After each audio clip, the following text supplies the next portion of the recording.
Hare Krishna. Welcome you all in the class. तो आज की भगवद गीता क्लास में आप सभी का बहुत बहुत स्वागत है।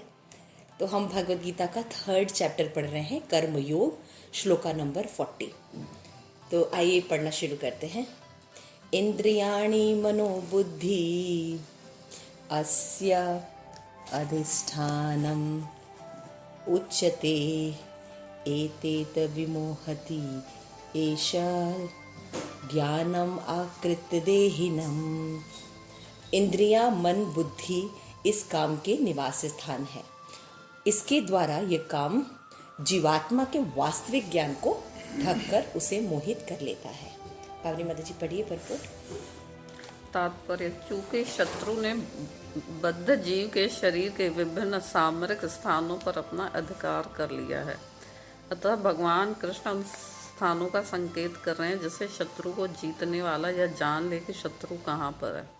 मन समस्त इंद्रियों के कार्यकलापों का केंद्र बिंदु है, अतः जब हम इंद्रिय विषयों के संबंध में सुनते हैं तो मन इंद्रिय तृप्ति ये समस्त भावों का आगार बन जाता है। इस तरह मन तथा इंद्रियां काम की शरण स्थली बन जाते हैं। इसके बाद बुद्धि ऐसे कामपूर्ण रुचियों की राजधानी बन जाती है। बुद्धि आत्मा की निकट पड़ोसन है। काम में बुद्धि से आत्मा प्रभावित होता है, जिससे उसमें अहंकार उत्पन्न होता है और वह पदार्थ तथा इस प्रकार मन तथा इंद्रियों से अपना तादात्म्य कर लेता है। आत्मा को भौतिक इंद्रियों का भोग करने की लत पड़ जाती है, जिससे वह वास्तविक सुख मान बैठता है। श्रीमद् भागवतम में 10.84.13 में आत्मा के इस मिथ्या स्वरूप की अत्युत्तम विवेचना की गई है। यस्यात्म बुद्धि कूपणे त्रिधातु के स्वधि कल्त्रादिषु भौम इज्जद्धि यतीर्थ बुद्धि सलीले न कहर जनेष्वभिज्ञेषु स ए गुखर। जो मनुष्य स्त्री धातु निर्मित शरीर को आत्मस्वरूप जान बैठता है, जो देह के विकारों को स्वजन समझता है, जो जन्मभूमि को पूज्य मानता है और जो तीर्थ स्थलों की यात्रा दिव्य ज्ञान वाले पुरुष से भेंट करने के लिए नहीं अपितु स्नान करने के लिए करता है, उसे गधा या बैल के समान समझना चाहिए। हाँ, तो यहाँ पे भगवान कर्म योग में अर्जुन जो है निष्क्रिय हो गया है ना। उसको डिप्रेशन सा फील हो रहा था और वो कर्तव्य मूड सा हो गया, विमूढ़ हो गया था। उसको ना समझ में नहीं आ रहा था कि मुझे क्या करना चाहिए, क्या मेरे लिए अच्छा है। तो ऐसा हमारे जीवन में भी ऐसी बहुत सी परिस्थितियाँ आती हैं जिनमें हमें पता नहीं चलता। लेकिन अर्जुन का एक प्लस पॉइंट था कि उसने गुरु भगवान को बनाया। और जनरली जो यहाँ पे लोग रहते हैं वो अलग अलग सो कॉल्ड गुरुओं को अपना गुरु बना लेते हैं, जो कि ऑथेंटिक या प्रमाणिक नहीं होते। तो उनके द्वारा जो बताए गए सलूशन होते हैं या मार्ग या ज्ञान होता है, वो जीव को वो लाभ नहीं प्रदान कर पाता जो कि भगवान के द्वारा प्रदान किए गए नॉलेज से अर्जुन को प्राप्त हो, है ना। तो ये श्री प्रभुपाद जो हमारे आचार्य हैं, श्री प्रभुपाद फाउंडर आचार्य हैं इस्कॉन के, उन्होंने एज इट इज़ नॉलेज दिया है। यानी जैसा नॉलेज है वैसा ही नॉलेज दिया है, इसमें कोई मिक्सिंग नहीं की है। तो इस भगवद गीता को पढ़ने के बाद आपने देखा होगा कि पूरी दुनिया में लोग भक्त बने, है ना। कि भारत क्या ऐसे ऐसे देशों में जहाँ की भगवान के बारे में कोई कुछ जानता नहीं, लेकिन क्योंकि ये बात जो है ये जीवात्मा की बात है ना, एक जीव की बात है, जीव का भगवान के साथ रिलेशन की बात है। तो जब कोई सच्चे ढंग से प्रेजेंट करेगा तो बातें तो समझ में आएंगी ना। क्योंकि जब तक हमें सही नॉलेज नहीं मिल रहा है तो हम जो भी काम कर रहे हैं उसमें हमें हैप्पीनेस नहीं मिलेगी, एक संतुष्टि नहीं मिलती अंदर से। अभी हमारे काम में सफलता मिले ना मिले, है ना, हम कैसे भी रहते, लेकिन एक अंदर से संतुष्टि रहती है। हम धन कमा पाए कि नहीं कमा पाए, हम कितने सफल हो पाए मटेरियलिस्टिक नॉलेज की तरफ से, है ना, इससे फर्क नहीं पड़ता ना। अभी हम जो जीव का उद्देश्य है, जीवन का, मनुष्य जीवन का जो उद्देश्य है कि भगवान कृष्ण से प्रेम करना, वो जो हम कर रहे हैं तो हमें कैसा लगता है, संतुष्टि रहती है अंदर से। आप बताइए कृष्ण। सेटिस्फेक्शन मिलता है कि हाँ भाई मैंने अब ये जो है कहते हैं भगवान के बारे में कुछ जाना है, कुछ मैंने सुना है, तो मन को काफ़ी संतुष्टि होती। तो आपको ज़्यादा बताने की ज़रूरत नहीं। अगर आपको भूख लगी है तो खाना खाते ही आपको तुष्टि भी मिल जाएगी और तुरंत पुष्टि भी मिल जाएगी, ताकत भी मिल जाएगी। उसी तरह से जब आप भगवत भक्ति सही ढंग से करना शुरू करते हैं तो आपके अंदर जितनी बेचैनी रहती है, जितने इल्यूजन रहते हैं, सब निकलने लगते हैं। तो अर्जुन ने जब भगवान से प्रश्न किया कि भगवान, कोई भी व्यक्ति ने पाप नहीं करना चाहता, लेकिन उसको जैसे बल, ऐसा लगता है कि न चाहते हुए भी, अनिच्छुक भी होते हुए भी उसको बल से नियोजित किया जाता है। तो भगवान ने कहा कि ये जो पाप व्यक्ति करता है वो कैसे करता है? काम के कारण। जो काम है वो जीव का सबसे बड़ा शत्रु है। तो सभी की जड़ जो है वो है काम। काम से क्रोध उत्पन्न होता है, क्रोध से मोह होता है ना? मोह से फिर बुद्धि नष्ट हो जाती, बुद्धि नाश हो जाती और लोग जो है अपना पतन कर लेते हैं। तो भगवान जो है अर्जुन को बता रहे हैं कि किस लिए जड़ बता रहे हैं, है ना? क्योंकि भगवान ने हर क्रिएशन किया है तो भगवान को पता है कि कैसे और क्या क्या चीज़ें हैं और किसके साथ क्या लिंक होता है। तो सर्वोच्च नॉलेज जो है वो भगवान के द्वारा होता है। तो ज्ञान अर्जन करने के 3 प्रकार होते हैं, 3 प्रामाणिक आधार होते हैं। एक अनुमान के द्वारा, अनुमान मतलब ऐसा हुआ होगा, हाइपोथेसिस करना, ऐसा हुआ होगा तो शायद ऐसा हुआ होगा। जैसे कि आप लोग अगर पढ़ाई किए होंगे तो देखे होंगे साइंस में अगर कोई आप एक्सपेरिमेंट करते थे तो उसमें लिखते थे ना हाइपोथेसिस, कि ये चीज़ हमें प्रूफ करनी है, लास्ट में प्रूफ हुई या नहीं हुई ये हम डिक्लेयर करते थे, है ना? तो अनुमान के आधार पर जो ज्ञान कलेक्ट होता है वो सही नहीं होता, है ना? दूसरा होता है कि उसके प्रत्यक्ष प्रमाण के ऊपर हम जो देखते हैं उसको हम मानते हैं, जो नहीं देखते वो नहीं मानते। तो हम तो बहुत सी चीज़ें नहीं देखते, हवा भी नहीं देख सकते, बुद्धि भी नहीं देख सकते हैं क्या? है? तो क्या यह होती नहीं है? तो फिर प्रत्यक्ष प्रमाण जो है इंद्रियों पर बेस्ड होते हैं, आईज, नोज, ये सेंस ऑर्गन पर बेस्ड होंगे ना, 5 ज्ञानेंद्रियों पर बेस्ड होते हैं। और हमारी इंद्रियां जो हैं वो लिमिटेड है, इनमें भ्रम होता है, धोखा देने की प्रोपेंसिटी होती है, चीटिंग प्रोपेंसिटी, किसी भी चीज़ का फुल पिक्चर नहीं देख पाते। तो नॉलेज, जो चीज़ फुल ले ही नहीं सकती तो फुल नॉलेज कैसे देगी?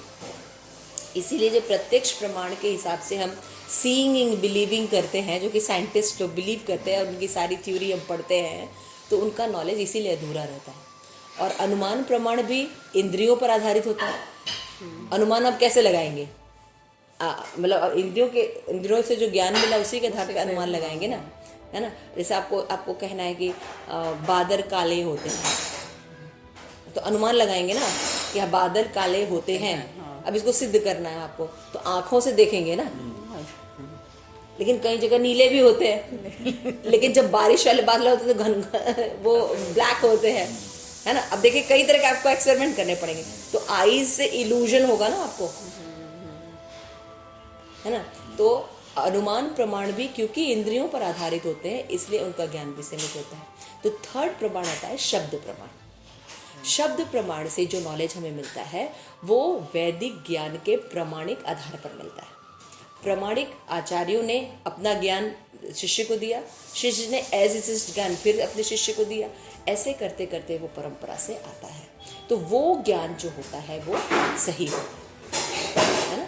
एक होता है अपने से ज्ञान अर्जन करना, इसमें त्रुटियां हो सकती है, लेकिन जब परंपरा से ज्ञान मिलता है, ऑथोरिटी से ज्ञान मिलता है, भगवान से ज्ञान मिलता है, तो उस ज्ञान में कोई दोष नहीं होता। तो यहाँ पे भगवान स्वयं बोल रहे हैं। आप देखेंगे कि हमारी जो दुनिया है इसमें कई धर्म को लोग फॉलो करते हैं। मुस्लिम धर्म है, सिख धर्म है, और उन सब की अपनी अपनी किताबें हैं, धार्मिक किताबें हैं। तो उसमें जितनी भी किताबें हैं उनमें उनके भगवान के सन या भगवान के द्वारा भेजे गए कोई पार्षद या उनके कोई प्रतिनिधि है जो कि बताते हैं। हाँ जी, हाँ। लेकिन भगवत गीता स्वयं भगवान बताते हैं, इसलिए भगवत गीता को पूरी दुनिया में बहुत मान्यता दी जाती है। तो हमें भी बड़ा ध्यान से इस श्लोकों को समझना चाहिए कि हमारा शत्रु है कौन। हम जनरली कोई घटना घटती है, कोई बुरा होता है हमारे साथ या कुछ उल्टा सीधा हो रहा होता है, तो हम ब्लेम दूसरे करते हैं कि इसके कारण इसने मुझे धोखा दे दिया, मेरे घर वालों में मेरे बड़े भाई ने धोखा दे दिया, या जो भी मतलब अपने बेटे ने नहीं अच्छे से किया या ये किया, इसने मेरे साथ ऐसा कर दिया। तो हम क्या करते हैं, सिचुएशन को या किसी व्यक्ति को ब्लेम करते हैं। कि इसके कारण मेरी गलती हुई। लेकिन भगवान यहाँ पे किसी व्यक्ति को या परिस्थिति को ब्लेम नहीं कर रहे हैं। भगवान कह रहे हैं तुम्हारे साथ जो भी गलत होता है, पाप होता है, जो तुम जबरदस्ती नहीं चाहते पाप में लगते हो, वो काम के कारण होता है। और काम जो है तुम्हारा मेन शत्रु है। काम से ही क्रोध उत्पन्न होता है, फिर मोह, फिर बुद्धिनाश, ऐसे सीक्वेंस पहले हमने पढ़ लिया। फिर भगवान बता रहे हैं कि ये काम रहता कहाँ कहाँ है। जब हमको युद्ध करना है किसी से, तो अगर हम अपने शत्रु का सब चीज़ समझ ले कि वो कहाँ रहता है, उसकी कितनी शक्ति है, उसके पास कितने लोग हैं, तो हम अच्छे से संघर्ष कर सकते हैं। उसके पास क्या क्या वेपन है ना, तो हम अपनी तैयारी और अच्छे से कर सकते हैं। तो भगवान बता रहे हैं कि पहले हमारा शत्रु कौन है? काम। मेन इस जगत का जो शत्रु है काम है, जो अलग अलग रूपों में प्रकट होता है। अगर संतुष्ट हो गया तो लोभ के रूप में प्रकट होता है। मान लीजिए आपने कोई इच्छा की, वो पूरी हो गई, तो फिर और पाने की इच्छा होती, फिर और इच्छा होती, तो हम यही बने रहते हैं, है ना। अगर वो नहीं पूरी हुई तो क्रोध के रूप में प्रकट होता है। और क्रोध में मोह होता है, आदमी मोहित हो जाता है। मोहित जब व्यक्ति हो जाता है तो उसकी बुद्धि काम करना बंद कर देती है। इसीलिए क्रोध में आप देखिए बहुत लोग क्या क्या कर देते हैं। क्रोध में लोग कुछ भी कर देते हैं, पूरे लोगों को, मॉब को स्टेन गन से मार देते हैं, है ना, कुछ भी कर देते हैं, किसी को मार देते हैं, कॉन्स्पिरेसी कर देते हैं, जहर दे देते हैं, है ना। तो क्रोध जो है भगवान कहते हैं उसको, वो फिर सारी चीज़ों को बुद्धि नाश कर देता है। बुद्धि जिसकी नष्ट हो गई तो फिर वो व्यक्ति कुछ भी कर लेता है। तो इसलिए भगवान यहाँ पे समझा रहे हैं कि काम को सही से पहचान। इस श्लोक में कि इंद्रियां, मनोबुद्धि, इंद्रियां, मन और बुद्धि, ये काम के रहने के स्थान है। अब काम है क्या? काम को कोई ऐसे नहीं देख सकते, काम को एक्शन के द्वारा देखा जा सकता है ना। तो बता रहे हैं कि इंद्रियां जो होती हैं और मन होता है और बुद्धि होती है, यहाँ काम रहता है। आपकी आँखों पर, आपके कान पर, नाक पर, जीवा पर, त्वचा पर, यहाँ काम निवास करता है ना। अब अगर आपको नॉलेज सही नहीं मिला हुआ है, आपने प्रत्यक्ष प्रमाण और अनुमान प्रमाण से नॉलेज लिया है, तो आप सही नॉलेज तो लेंगे नहीं। तो क्या करेंगे? इन्हीं चीज़ों पर, इन्हीं इंद्रियों पर आप भरोसा करेंगे और सोचेंगे यही नॉलेज सब कुछ है। तो इंद्रियों के नॉलेज से, साइंस के नॉलेज से ये पता चलता है कि धन कमाना, प्रेस्टीज बनाना, पढ़ाई लिखाई करके एक पोजीशन बनाना, ये जीवन का एम है। रोटी कपड़ा मकान। एक एग्जाम्पल देखिए, है ना। तो निवास स्थान कहाँ है काम का? इंद्रियां। इंद्रियों ने ज्ञान लिया कहाँ से? शब्द प्रमाण से नहीं लिया, इंद्रियों ने अनुमान या प्रत्यक्ष प्रमाण से नॉलेज ले रहे हैं। तो पूर्ण नॉलेज होगा नहीं, मैंने बता दिया, उनका पूर्ण नॉलेज नहीं होगा। तो वो कहाँ तक जाएंगे? बॉडी तक। और हम ये शरीर है नहीं। लेकिन काम वाला व्यक्ति ये नॉलेज नहीं समझ सकता, आत्मा का नॉलेज नहीं समझ सकता। समझ रहे? आप समझने की कोशिश कीजिए। तो काम कहाँ कहाँ वास करता है? इंद्रियों पर। फिर उसके बाद इंद्रियां अपने आप काम नहीं। आँख ऐसे, आँख तो जड़ है, आँख क्या करेगी? ये कान क्या करेंगे? ये नाक क्या करेंगे? इसको कोई काम कराता है। उस इंद्रियों का राजा होता है मन। मन जैसा होता है आपका, जहाँ अच्छा लगता है, जो चीज़ करने का मन होता है, वैसे इंद्रियां काम करती। अब आपको गुलाब जामुन खाने का मन है, तो जीभ कहेगी गुलाब जामुन यहाँ बढ़िया मिलता है ना, तो हम वहाँ से खाते हैं, पहुँचाते हैं ना। उसी तरह हर इंद्रियों की अपने आहार है और वो हमें फंसा ही रखता है। भोक्ता अपने आप को मानेंगे, है ना। इसलिए क्या होता है, इंद्रियां जो है, अभी प्रभुपाद ने लिखा, राजधानी बन जाती है इंद्रिय तृप्ति की। अच्छा, अब बुद्धि क्या है? बुद्धि को हम सही नॉलेज देते ही नहीं है, तो ये बुद्धि जो है मन के नीचे आ जाता है। जबकि बुद्धि को, मन को शिक्षा देनी चाहिए, क्योंकि मन तो बच्चे के समान है, ये चाहेगा वो चाहेगा। बुद्धि कहेगा नहीं ये चीज़ गलत है, ये करने से ये होगा, ये करने से ये होगा, इसलिए तुम ये मत करो, पाप मत करो, ये नहीं ये करो, है ना। लेकिन बुद्धि को तो नॉलेज हमने दिया नहीं है, बुद्धि अब आ जाता है मन के अधीन। तो अभी की सिचुएशन क्या हो जाती है? बहुत खतरनाक हो जाती है। तो काम से जो हम चीज़ें या जीवन यापन करते हैं, तो उसमें हमें शुरू में तो बड़ा प्लेजर मिलता है, बहुत अच्छा लगता है, लेकिन बाद में विष के समान रिजल्ट देता है। जैसे अभी हम देखते हैं तो चीज़ है ना, पिज़्ज़ा, ये आपका फिश करी है ना, बर्गर हैं, ये सब है, फ्रेंच फ्राई, कितने अच्छे और डिलीशियस वे में सर्व किए जाते हैं, है ना, होम डिलीवरी, फ्रेश मीट आपके घर है, कितने सुंदर सुंदर और बहुत बड़े बिग लोग इसको मार्केटिंग करते हैं, और ये हाईली स्टेटस होता है ना, तो इतने अच्छे ढंग से हमें परोसा जाता है ना। तो नॉलेज सही नहीं होने पर हम सोचते हैं यही लाइफ स्टाइल है।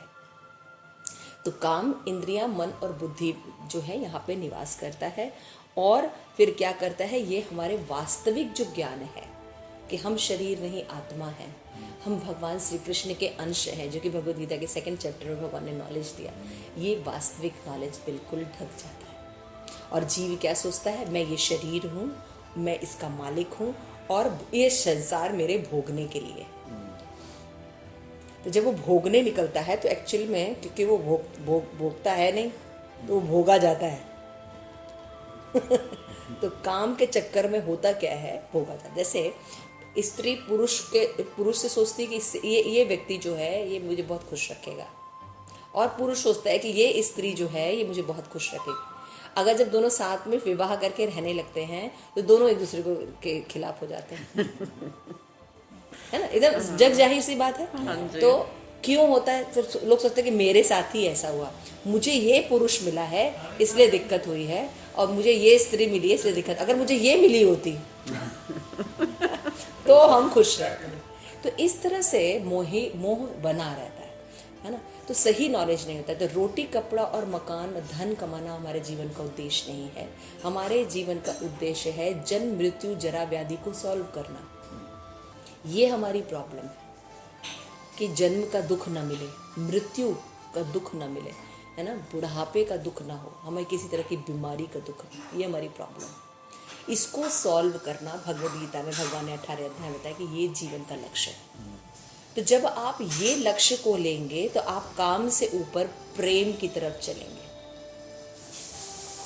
भगवान ने बताया ना परपोर्ट में, हमने पहले भी पढ़ा भगवद गीता के परपोर्ट में, ये जो काम है ये कृष्ण प्रेम का विकृत रूप है। हम चाहते हैं किसी को प्रेम करना, हम चाहते हैं किसी की सेवा करना, हम चाहते हैं कि हम किसी से बहुत अफेक्शन रखें, लेकिन हम समझ नहीं पाते कि कौन। तो हम जब भगवान से कनेक्टेड होते हैं, कृष्ण से कनेक्टेड होते हैं, जिनके हम पार्ट हैं, तब हम सेटिस्फाइड होते हैं। तो यहाँ पे भगवान बता रहे हैं, बहुत अच्छा परपोर्ट लिखा है प्रभुपाद ने, कि पहले हम अपने शत्रु को ही पनाह दिए रहते हैं। जब आप सही नॉलेज नहीं लेंगे तो कौन शत्रु है आपका और कौन मित्र है यही क्लियर नहीं रहता है।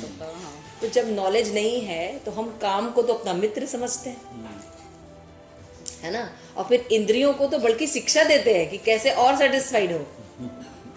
देख लीजिए हमारी जो आज की एजुकेशन है वह भी इसी तरह। फिर हम उसी एजुकेशन के हिसाब से अपने जीवन के लक्ष्य में हम IT बनेंगे।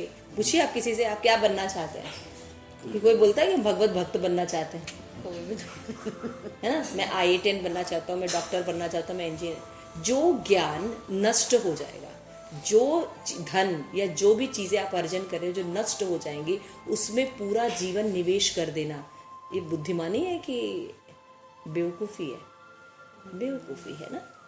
तो यहाँ पे श्रील प्रभुपाद कह रहे हैं, हमने प्रेयर्स नहीं की है। ओम अज्ञानतिमिरान्धस्य ज्ञानांजन शलाकया चक्षुरुन्मीलितं येन तस्मै श्री गुरुवे नमः। हरे कृष्ण कृष्ण कृष्ण हरे हरे, हरे राम राम राम हरे। तो ये छोटा सा मैंने इंट्रोडक्शन देने की कोशिश की, क्योंकि पीछे काफ़ी गैप हो गया और कार्तिक मंथ चल रहा है हमारा। तो कार्तिक मंथ में आज गोपाष्टमी है, आज गदाधर का भी, गदाधराचार्य जो हैं हमारे, उनका भी आज आविर्भाव दिवस है। तो बहुत ही ऑस्पिशियस डे है। तो यहाँ पे परपोर्ट पढ़ने से पहले प्रभुपाद के हिसाब से हम आपको ये थोड़ा सा समझाने की कोशिश किए थे। फिर अब भगवान यहाँ पे कह रहे कि शत्रु ने बद्धजीव के शरीर के विभिन्न सांसारिक स्थानों पर अपना अधिकार कर लिया। भाई जब हमने नॉलेज ही नहीं है तो हमारा शत्रु आके हमारे पर अधिकार नहीं कर रहेगा, पूरा करके रखा हुआ है इंद्रियों पर, मन पर और बुद्धि पर। बुद्धि को उसने ज्ञान अर्जन करने नहीं दिया, उसको मन के अधीन कर दिया, और मन जैसा चाहता है वैसे इंद्रियों से काम कराता है। है ना। अतः भगवान कृष्ण उन स्थानों को बता रहे हैं कि देखो काम हमारा शत्रु है और काम यहाँ यहाँ रहता है। तो अभी क्या करना होगा, हमें किस पर वर्ग करना पड़ेगा। जब आप ये समझ रहे हैं कि इंद्रियां, मन और बुद्धि ऐसे ऐसे ये यहाँ पे काम रहता है, कभी बैठा कीजिए ना, तो सोचा कीजिए कि इंद्रियां, मन और बुद्धि ये काम के निवास स्थान हैं। जैसे भक्ति में मन न लगे, होता ना कि भक्ति में मन नहीं लग रहा है, जप नहीं कर रहे हैं, मंदिर जाने का मन नहीं कर रहा है, साधना करने का मन नहीं कर रहा है, भगवद गीता पढ़ने में आलस आ रहा है, तो समझना चाहिए कि काम ने हमारे ऊपर कब्जा कर लिया, जो साधु संघ की तरफ तुरंत भागना चाहिए। तो कहाँ कंट्रोल करना चाहिए, ज़्यादातर लोग इंद्रियों पर बताते हैं कंट्रोल करना चाहिए, और थोड़ा आगे जाएंगे तो बताएंगे मन पर, साथ ध्यान कराने लगेंगे आपको, मन पर कंट्रोल करना चाहिए। लेकिन भक्त, सही नॉलेज जो लिए रहते हैं भक्त, उनको पता होता है बुद्धि को कृष्ण कॉन्शियसनेस करने से ये सारी चीज़ें लाइन में आ जाएंगी। इंद्रियों को सिखाने से कुछ नहीं होगा, क्योंकि इंद्रियां तो जड़ है, उसको जैसा ऑर्डर मिलेगा वैसा करती। मन जो है वो मेन व्यक्ति नहीं है, बना हुआ जरूर है राजा, लेकिन मन मेन व्यक्ति नहीं है, मेन व्यक्ति है बुद्धि। तो बुद्धि को कृष्ण कॉन्शियसनेस कर देते हैं, ज्ञान दे देते हैं। तो अब ज्ञान मिलने पर व्यक्ति को जीभ बोलेगी चलो चलो पुरानी दिल्ली में ना यहाँ पे बड़ा अच्छा गुलाब जामुन मिलता है, तो बुद्धि क्या बोलेगी, हमें भगवत प्रसाद ही खाना है। अगर हम भगवत प्रसाद नहीं खाते तो हम पाप खाते हैं, और अगर हम पाप खाएंगे तो हम कभी भगवत भक्ति नहीं कर सकते। तुरंत चेक करेगा। ऐसा करते हैं, गुलाब जामुन घर पे बनाते हैं, फर्स्ट क्लास वाला चढ़ाते हैं, भोग लगाते हैं और वहाँ पे खाते हैं। नहीं तो चलते गोविंदास, वहाँ पे जाके प्रसाद लेते हैं, बढ़िया गरम गरम गुलाब जामुन, क्योंकि भगवान को ऑफर है। तो बुद्धि ने मन को कंट्रोल कर दिया, मन ने इंद्रियों को कंट्रोल कर दिया। ये मानने वाला नहीं है। तो जिसको पता होता है कि क्या चीज़ से क्या चीज़ का कंट्रोल होता है, वो सही नॉलेज आपको दे सकता है।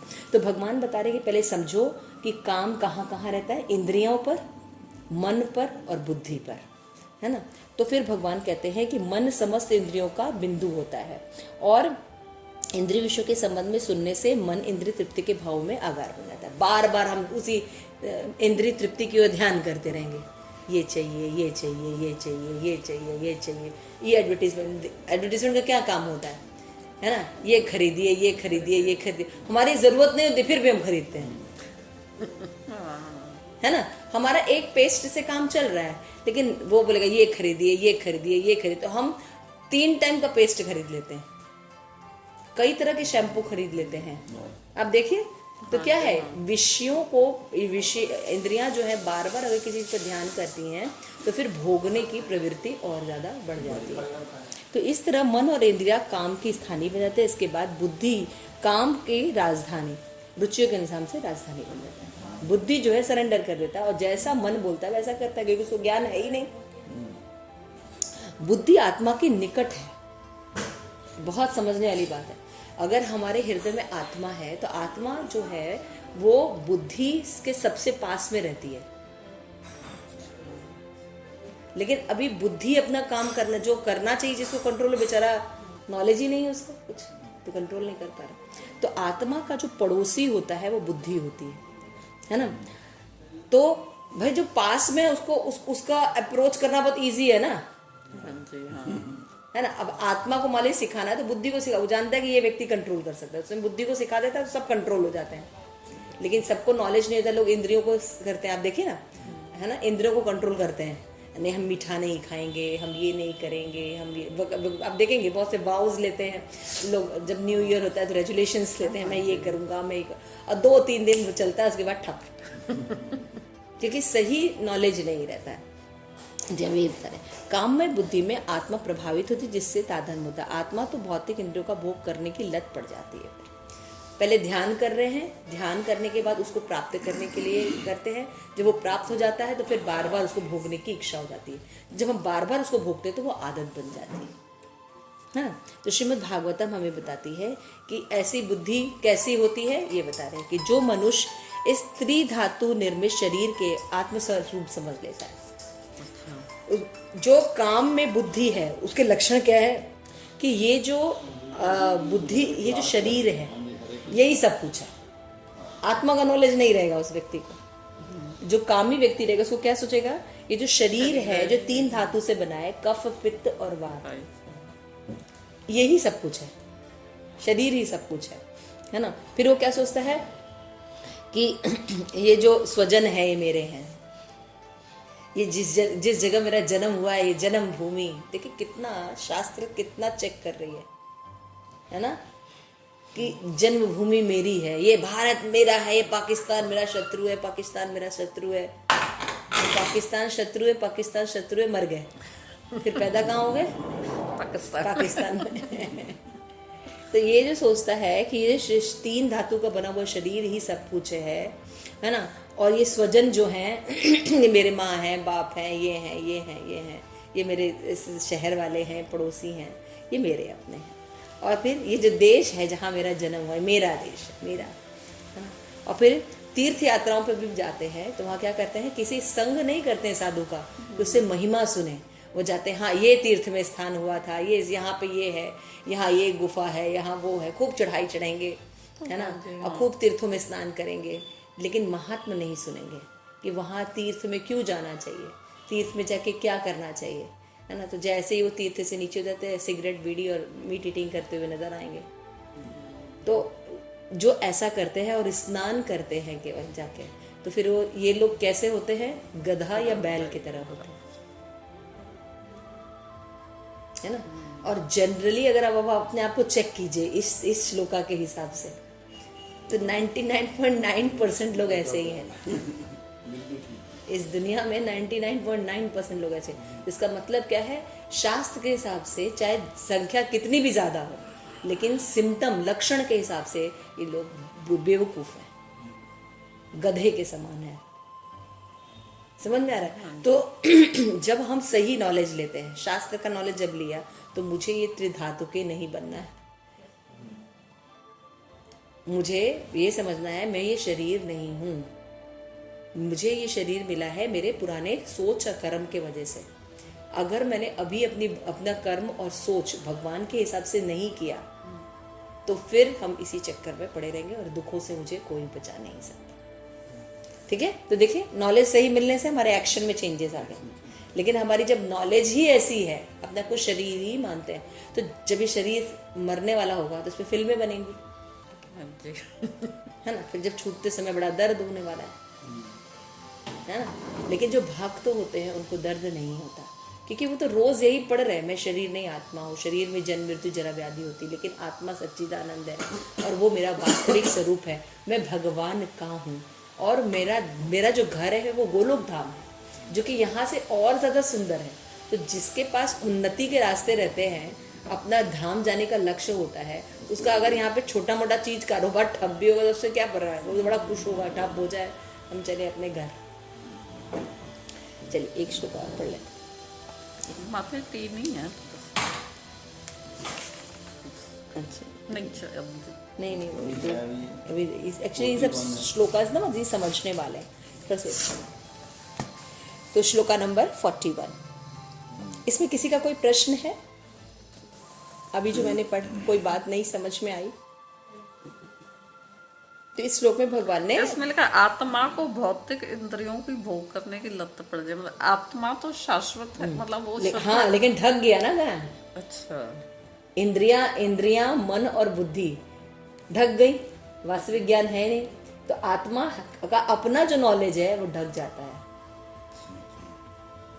यही तो सारी प्रॉब्लम है, आत्मा के पास सब नॉलेज है।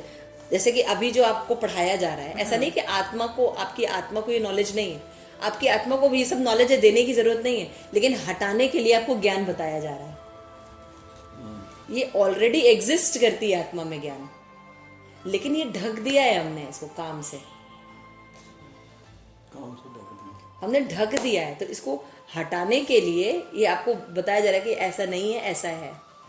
जैसे चैतन्य चरितमृत में एक स्टोरी आती है कि एक व्यक्ति था, बहुत गरीब था, बहुत दुखी रहता था। तो एक संत उनके घर आते, कहते तुम दुखी क्यों रहते हो, तुम्हारे पिताजी तो बहुत ऐसे थे। तो कहते नहीं, अब गरीब हूँ मैं, बस कुछ है नहीं, बिजनेस से भी लॉस हो गया, मैं बिल्कुल सड़क पर आ गया। कहते तुम्हारे पिता ने तो धन गाड़ के रखा है पूर्व दिशा की तरफ। ये जो घर है इसका जो पूर्व दिशा की तरफ है, वहाँ पे बहुत बड़ा धन गाड़ के रखा हुआ है।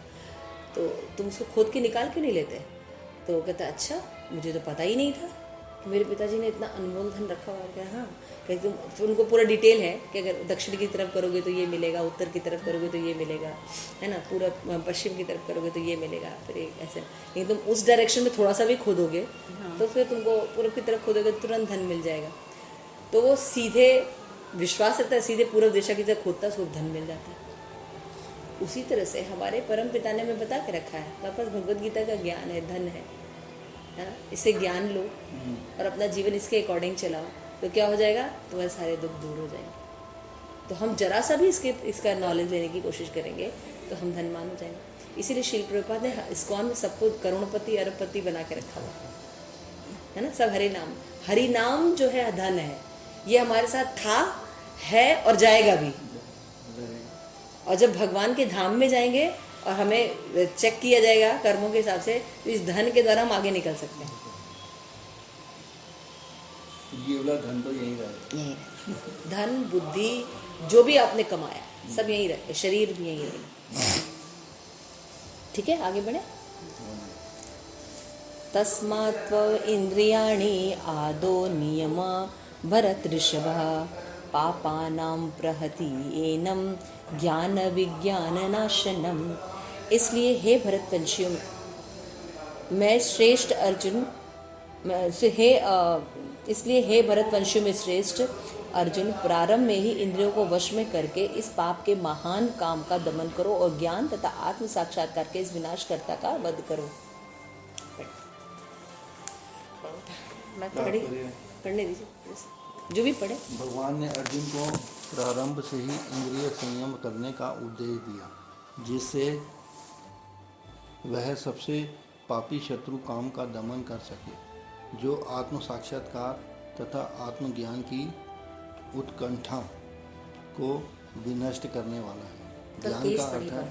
ज्ञान का अर्थ है आत्म तथा अनात्म के भेद का बोध, अर्थात यह ज्ञान की आत्मा शरीर नहीं है, विज्ञान से आत्मा की स्वाभाविक स्थिति तथा परमात्मा के साथ उसके संबंध का विशिष्ट ज्ञान सूचित होता है। श्रीमद् भागवत में 2.9.39 इसकी विवेचना इस प्रकार हुई है। ज्ञानम परम गुहम में यदि ज्ञान समान्वितम सरहस्यम तदम च ग्रहण गदितम मया। आत्मा तथा परमात्मा का ज्ञान अत्यंत गुहाम एवं रहस्यमय है, किंतु जब स्वयं भगवान द्वारा इसके विविध पक्षों की विवेचना की जाती है तो ऐसा ज्ञान तथा विज्ञान समझा जा सकता है। भगवद गीता में हमें आत्मा का सामान्य तथा विशिष्ट ज्ञान तथा विज्ञान प्रदान करती है। जीव भगवान के भिन्न अंश हैं, अतः वे भगवान की सेवा के लिए हैं। यह चेतना कृष्ण भावनामृत कहलाती है। अतः मनुष्य को जीवन के प्रारंभ से इस कृष्ण भावनामृत को सीखना होता है, जिससे वह पूर्णतया कृष्ण भावना भावित होकर तदनुसार कर्म करे। ठीक है, हमारे आप पढ़ो। काम ईश्वर प्रेम का विकृत प्रतिबिंब है और प्रत्येक जीव के लिए स्वाभाविक है, किंतु यदि किसी को प्रारंभ से ही कृष्ण भावनामृत की शिक्षा दी जाए तो प्राकृतिक ईश्वर प्रेम काम के रूप में विकृत नहीं हो सकता।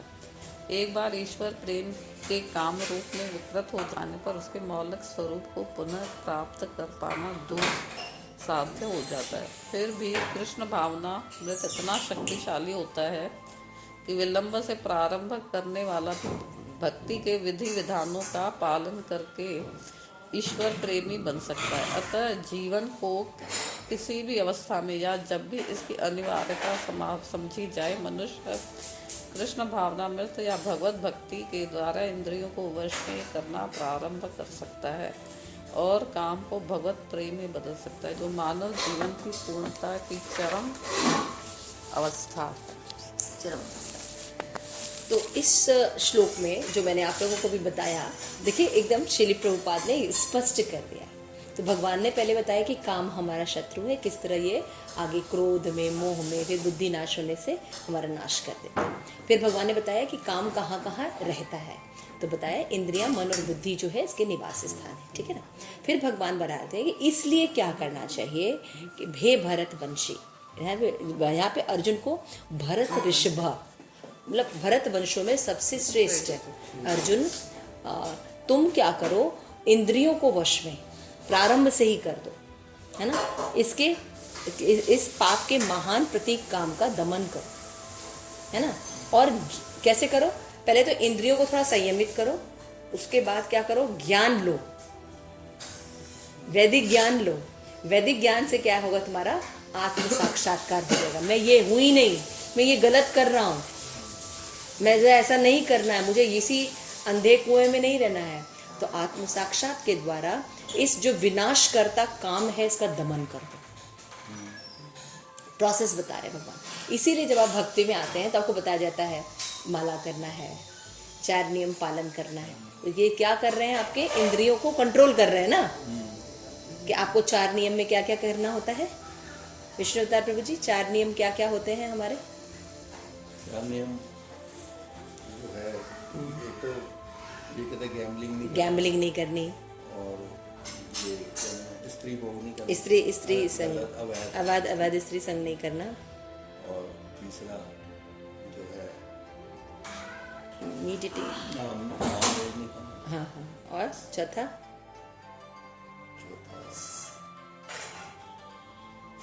पावनी माता जी क्या छूटा? शराब नहीं पीना, ड्रग्स और शराब नहीं पीना। वेरी नाइस, दोनों लोगों ने मिलकर बड़ा अच्छा, किसी प्रकार का नशा नहीं करना। तो ये 4 चीजें क्यों कराई जा रही हैं? इंद्रियों को संयम करने के लिए ना, शुद्ध करने के लिए, है ना। कि जब हम ये 4 चीजों से इंद्रियों को रोकेंगे और फिर भगवान का नाम देंगे तो शुद्ध हो जाएंगी, अपनी ओरिजिनल पोजीशन में हो जाएंगी। अब हम भगवान का नाम दें लेकिन इंद्रियां बार बार यही काम करती रहें तो फिर वो फायदा नहीं होगा ना। तो दोनों काम एक साथ करना है, विधि और निषेध, है ना। आपको अगर एक मटका भरना है ना, तो आपको ये भी देखना होगा कि इसमें कोई छेद ना हो और दूसरा पानी भी भरे, तभी तो भरेगा ना।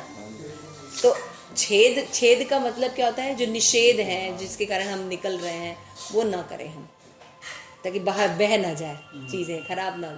तो विधि और निषेध एक साथ किया।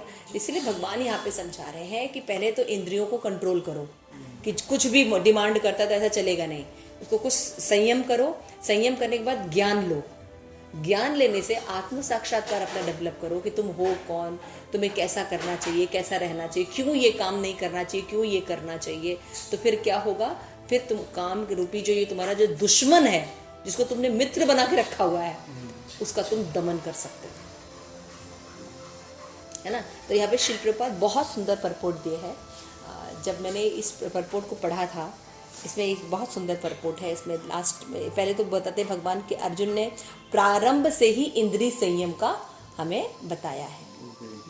बिना इंद्रिय संयम किए तो हम नॉर्मल भौतिक जगत में भी कुछ नहीं कर सकते, है ना। अगर मैं डॉक्टर, इंजीनियर या कोई भी बिजनेस भी करना है, कुछ भी करना है, तो अगर हम अपनी इंद्रियों पर कंट्रोल नहीं करेंगे, हम दिन भर नेट में बैठ के अपना गेम खेलेंगे, तो हम पास हो सकते हैं, धन कमा सकते हैं। जो धन कमाते हैं आप देखिए, पूरा दिन कहीं कितना मेहनत करते हैं, है ना।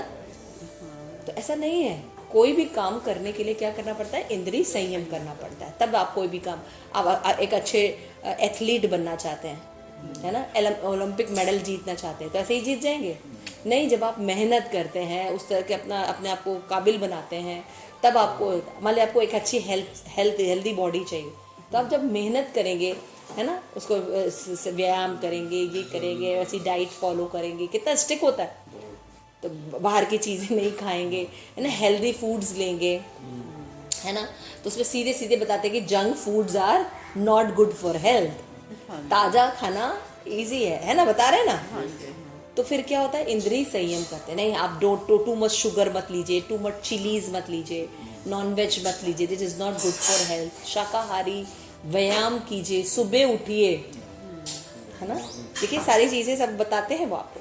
तो इस तरह से सबसे पहले, इसी तरह जब हमको भगवत भक्ति भी करनी है तो अपनी इंद्रियों को पहले कंट्रोल करना होगा। तो इंद्रियों को जब हम संयम करेंगे, फिर उसको भगवत ज्ञान देंगे भक्तों के साथ, फिर क्या होगा, हमें आत्म साक्षात्कार हो जाएगा और हम अपना दमन कर देंगे काम का और कृष्ण प्रेम की तरफ चले जाएंगे। तो ज्ञान का अर्थ होता है अनात्म और आत्म वस्तु में भेद कर पाना। अनात्म और आत्म वस्तु मतलब ये चीज आध्यात्मिक है और ये चीज जड़ है, इनमें अंतर कर पाना। समझ में आ गया? आत्मा और आत्मा का अंतर कर पाना, ये जड़ है, अनात्म है और ये आत्मा है। हरि नाम जो है ये आत्मा की दवा है। रोटी कपड़ा और मकान आत्मा की दवा नहीं है। आत्मा को भूख नहीं लगती, समझ रहे हैं आप? क्योंकि वो सच्चिदानंद है। आत्मा शरीर को भूख लगती है। तो ये भेद करना पड़ेगा आपको कि ये आत्म वस्तु है, ये अनात्म वस्तु है। कृष्ण जो है ये आत्म वस्तु है, भगवान का धाम है ये आत्म वस्तु है, भगवत गीता है ये आत्म वस्तु है ना। लेकिन ये टेबल चेयर है ना, यहाँ पे जो सामान है, कार है, घर है, बंगले हैं, शरीर है, ये क्या है? अनात्म वस्तु है। तो ज्ञान के आधार पर इनमें भेद करना पड़ेगा कि ये हमारे जीवन का लक्ष्य नहीं है, हमारे जीवन का लक्ष्य ये है। तो जब हम आत्म वस्तुओं को अपना लक्ष्य बनाएंगे तो अनात्म भी सही हो जाएंगे। लेकिन अगर हम अनात्म को लक्ष्य बनाएंगे तो आत्म तो छूट गया। तो सीधा रास्ता पकड़ना। हाँ, तो इसीलिए भगवान ने जैसे भगवद गीता में भी कहा है कि आत्मा तथा परमात्मा का ज्ञान गुह्य एवं रहस्यमय है ना। जो इसीलिए भगवद गीता में भगवान ने क्या है ना कि ये दिव्य ज्ञान है, राज विद्या है, सभी विद्याओं में राजा है ये भगवद ज्ञान। अब बताइए ये नॉलेज आपको कौन सी, इतनी पढ़ाई आपने पढ़ी या इतना बिजनेस किया या इतना जीवन आपका निकल गया, किसी ने बताया आपको कि काम यहाँ रहता है, काम आपका शत्रु है? बल्कि लोग कहते हैं अरे यही तो करना है, इंद्रियों को इंद्रिय तृप्ति में ही तो लगाना है ना। हमारे जो स्वजन जिनको हम बोलते हैं या जिनको टीचर्स बोलते हैं या बाकी लोग भी क्या सिखाते हैं, कैसे इंद्रिय तृप्ति हम करें, इसी को हमें बताते हैं। वो हमें कहाँ बताते हैं? आत्म साक्षात्कार के बारे में। भगवत गीता जब हम पढ़ रहे हैं, वो भी श्रील प्रभुपाद की और सही नॉलेज, तो वो हमें बता रहे हैं कि जिनको हमने अपना मित्र बना के रखा है वो तो हमारे शत्रु हैं, जिनके कारण हम वास्तविक नॉलेज नहीं ले पा रहे हैं। इसलिए क्या करना है, इसलिए भगवान ने कहा तस्मात क्या करो, पहले इंद्रियों को वश में करो, क्योंकि ये जो है प्रतीक है, पाप का प्रतीक है। और फिर इसका दमन करो, काम का दमन करो। कैसे करो काम का दमन? ज्ञान के द्वारा और आत्म साक्षात्कार के द्वारा। तो फिर भगवान यहाँ पे समझा रहे हैं कि किंतु भगवान द्वारा विविध पक्षों की विवेचना की गई कि ज्ञान तथा विज्ञान को समझा जा सकता है। जब हम भगवान के द्वारा प्राप्त ज्ञान को पढ़ते हैं तो हमें ज्ञान भी समझ में आता है और विज्ञान भी समझ में आता है ना। विज्ञान का मतलब क्या है? हमें ये बताया गया कि हमें भगवत प्रसाद खाना चाहिए। विज्ञान क्या है? हम करके देखते हैं तो हम देखते हैं हाँ हमें शांति मिल रही है, बल्कि शरीर भी स्वस्थ है, पैसे भी बच जाते हैं और जीवन भी बड़ा आराम से बीतता है। तो आत्मा का सामान्य तथा विशिष्ट ज्ञान प्रदान करती है। भगवद गीता क्या कहती है? एक सामान्य ज्ञान भी प्रदान करती है लेकिन विशिष्ट ज्ञान भी प्रदान करती है ना। कि जीव भगवान से कैसा है? भगवान का अंश है, अब है ना। अतः भगवान की सेवा के लिए ही बना हुआ है। लेकिन ये ज्ञान नहीं रहता है। इसी ज्ञान को कृष्ण भावना भावित कहते हैं कि जीव जो है किसका अंश है? भगवान कृष्ण का अंश है। जब वो उनकी सेवा करता है तभी संतुष्ट रह सकता है। यही कृष्ण कॉन्शियसनेस है। ये जीव भगवान के भिन्न अंश हैं। हाँ, भिन्न अंश है, भिन्न मतलब विभिन्न अंश है। अच्छा। Part and partial. भगवान का एक पार्ट है, अंश है जीव। जब वो उससे भगवान से जुड़ता है तो उसकी वैल्यू है, लेकिन अगर वो माया से जुड़ता है उसकी कोई वैल्यू नहीं है। तो ये इसी को कृष्ण कॉन्शियसनेस कहते हैं। इसी नॉलेज को कृष्ण, जब आपको भगवान के पास लेके जाया जाता है तो इसको कृष्ण कॉन्शियस कहते हैं। यही तो इस्कॉन में श्रील प्रभुपाद के मूवमेंट में किया जा रहा है। हम हैं कौन, किसके हैं, सही व्यक्ति से आपको मिलाया जा रहा है। अतः मनुष्य को जीवन के प्रारंभ से ही कृष्ण भावना में सीखना चाहिए। श्रील प्रभुपाद तो कह रहे हैं, लेकिन मैं जब ये परपोर्ट पढ़ी थी मैं सोचा मैंने प्रारंभ से तो सीखा नहीं, अब क्या करें। तो श्रील प्रभुपाद देखिए कैसे और आगे राशि के, जिससे कि वो पूर्णतः कृष्ण भावना अमृत तदनुसार कर सके। तो बचपन से करे तो बेस्ट है, लेकिन कभी भी कृष्ण कॉन्शियस को एक्सेप्ट किया जा सकता है। अब शील प्रभुपाद जो ये लास्ट पैराग्राफ कह रहे हैं, ये मुझे बहुत प्रभावित किया था। सबसे इंपॉर्टेंट चीज, जनरली लोग ये कहते हैं कि काम पर विजय प्राप्त नहीं की जा सकते, है ना। वो एग्जाम्पल देते हैं कि ब्रह्मा ने देखो वो फेल हो गया, इंद्र फेल हो गया, शिव जी फेल हो गए, है ना, कितने लोग फेल हो गए। लेकिन हमारे शास्त्र जो है ये बताते हैं कि काम पे तो बहुत आसानी से विजय प्राप्त की जा सकती, क्योंकि काम जो है कृष्ण प्रेम का विकृत रूप है। समझ रहे हैं? काम जो है कृष्ण प्रेम का विकृत रूप है। अगर हम भगवान से प्रेम करना शुरू कर देंगे तो काम कब का छूट गया, है ना। हमारी कई चीज खाने की आदत थी, अब याद भी नहीं है। स्ट्रीट फूड्स में खड़े होने का भी मन नहीं करता, है ना। और भी चीजें हैं जो काम को उत्पन्न करती है। तो छोटा सा एग्जाम्पल दिया आहार का। ऐसी बहुत सी चीजें जिससे भगवत भक्ति करने पर इंटरेस्ट खत्म हो जाता है। नहीं, आप बताइए बिल्कुल। हाँ। कितने चेंजेस आ रहे हैं ना। खड़े-खड़े फिल्में, जो हाँ, आया वो खाना, फिर फिल्में देखने जाना, घूमने जाना, गप्पे मारना फोन पर, है ना। उससे अच्छा कि हम एक श्लोक पढ़ लें, एक भगवत गीता पढ़ लें, एक लेक्चर सुन लें, है ना। अब इस तरफ कहते हैं गाजर खा ली, हाँ, मटर छील के मटर खा ली, लो, जो मुंह में जो में आया खा ले। तो ये बता रहे हैं कि काम पर तो कौन व्यक्ति विजय कर सकता है? कृष्ण का प्रेम। क्यों? क्योंकि प्रेम इज, हम किसी न किसी को प्रेम करना चाहते हैं, लेकिन हमें सही ऑब्जेक्ट पता नहीं है। आश्रय तत्व क्या है हमें पता नहीं। इसीलिए क्या है, जब एक अंश को भोगता है तो उससे उसको सेटिस्फेक्शन नहीं मिलता, क्योंकि अंश को तो पूर्ण के साथ रहने की आदत है ना। तो लेकिन एक पार्ट से तो पार्टी का मिलेगा ना, लेकिन एक्सपेक्टेशन होती है पूर्ण की। तो पार्ट पूर्ण का कैसे आपको प्लेजर दे सकता है? एक अंश दूसरे अंश के मान लीजिए जुड़ भी रहा है, मान लीजिए हाँ ये लड़का ये लड़की मुझे पसंद है, तो वो भी तो जैसे आप भगवान के अंश हो वैसे वो भी अंश है। लेकिन अंश को हमेशा पूर्ण के साथ रहने की आदत है। ये भी होना चाहिए, ये भी होना चाहिए, ये भी होना चाहिए, ये भी होना चाहिए। लेकिन अंश के पास तो एक ही क्वालिटी होगी ना, इसीलिए जानने पर सेटिस्फेक्शन नहीं होता। अंश जब पूर्ण से जुड़ जाता है तो उसको सेटिस्फेक्शन। आप भगवान से जुड़ के देखिए, आपको हर चीज मिलती है। आप इस्कॉन टेम्पल में देखिए, आपको हर चीज मिलेगी। पढ़ाई भी मिलती है, दर्शन भी मिलते हैं, भागवत कथा भी होती है, बुक डिस्ट्रीब्यूशन भी होता है, तीर्थ में भी जाते हैं, अच्छा प्रसाद भी मिलता है, सेवाएं भी। अब देखो क्या सेवा है जो इस्कॉन में नहीं है। आप नगर संकीर्तन भी करते हैं, हाँ, बोलने का तरीका, आदर देना, रिस्पेक्ट देना, हर कार्य में सच्चिदानंद स्वरूप होना।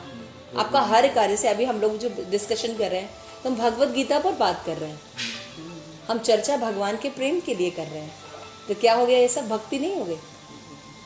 तो हमारा उठना बैठना खाना पीना सोना सब क्या हो गया? भगवान।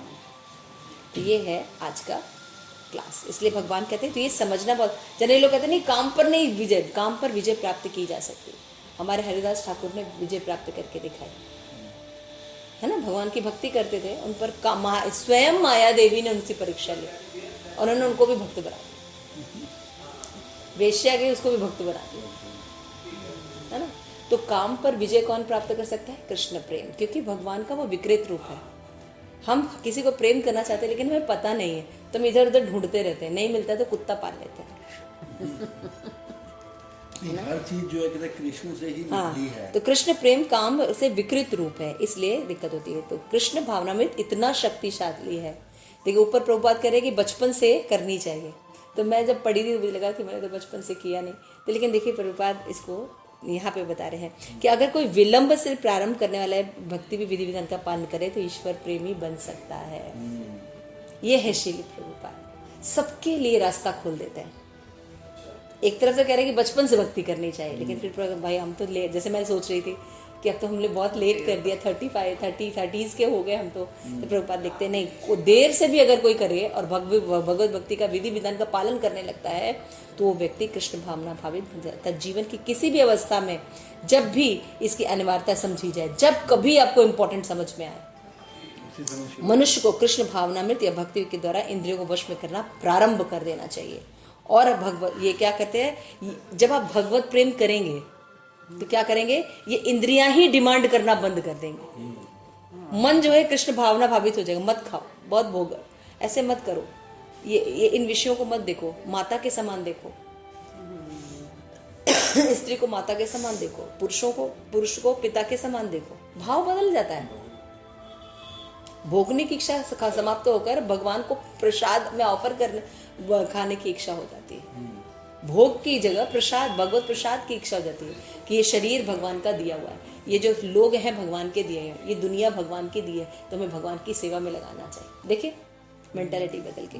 तो इसी तरह से काम जो है भगवत में बदल जाएगा और मनुष्य जीवन का यही पूर्णता है।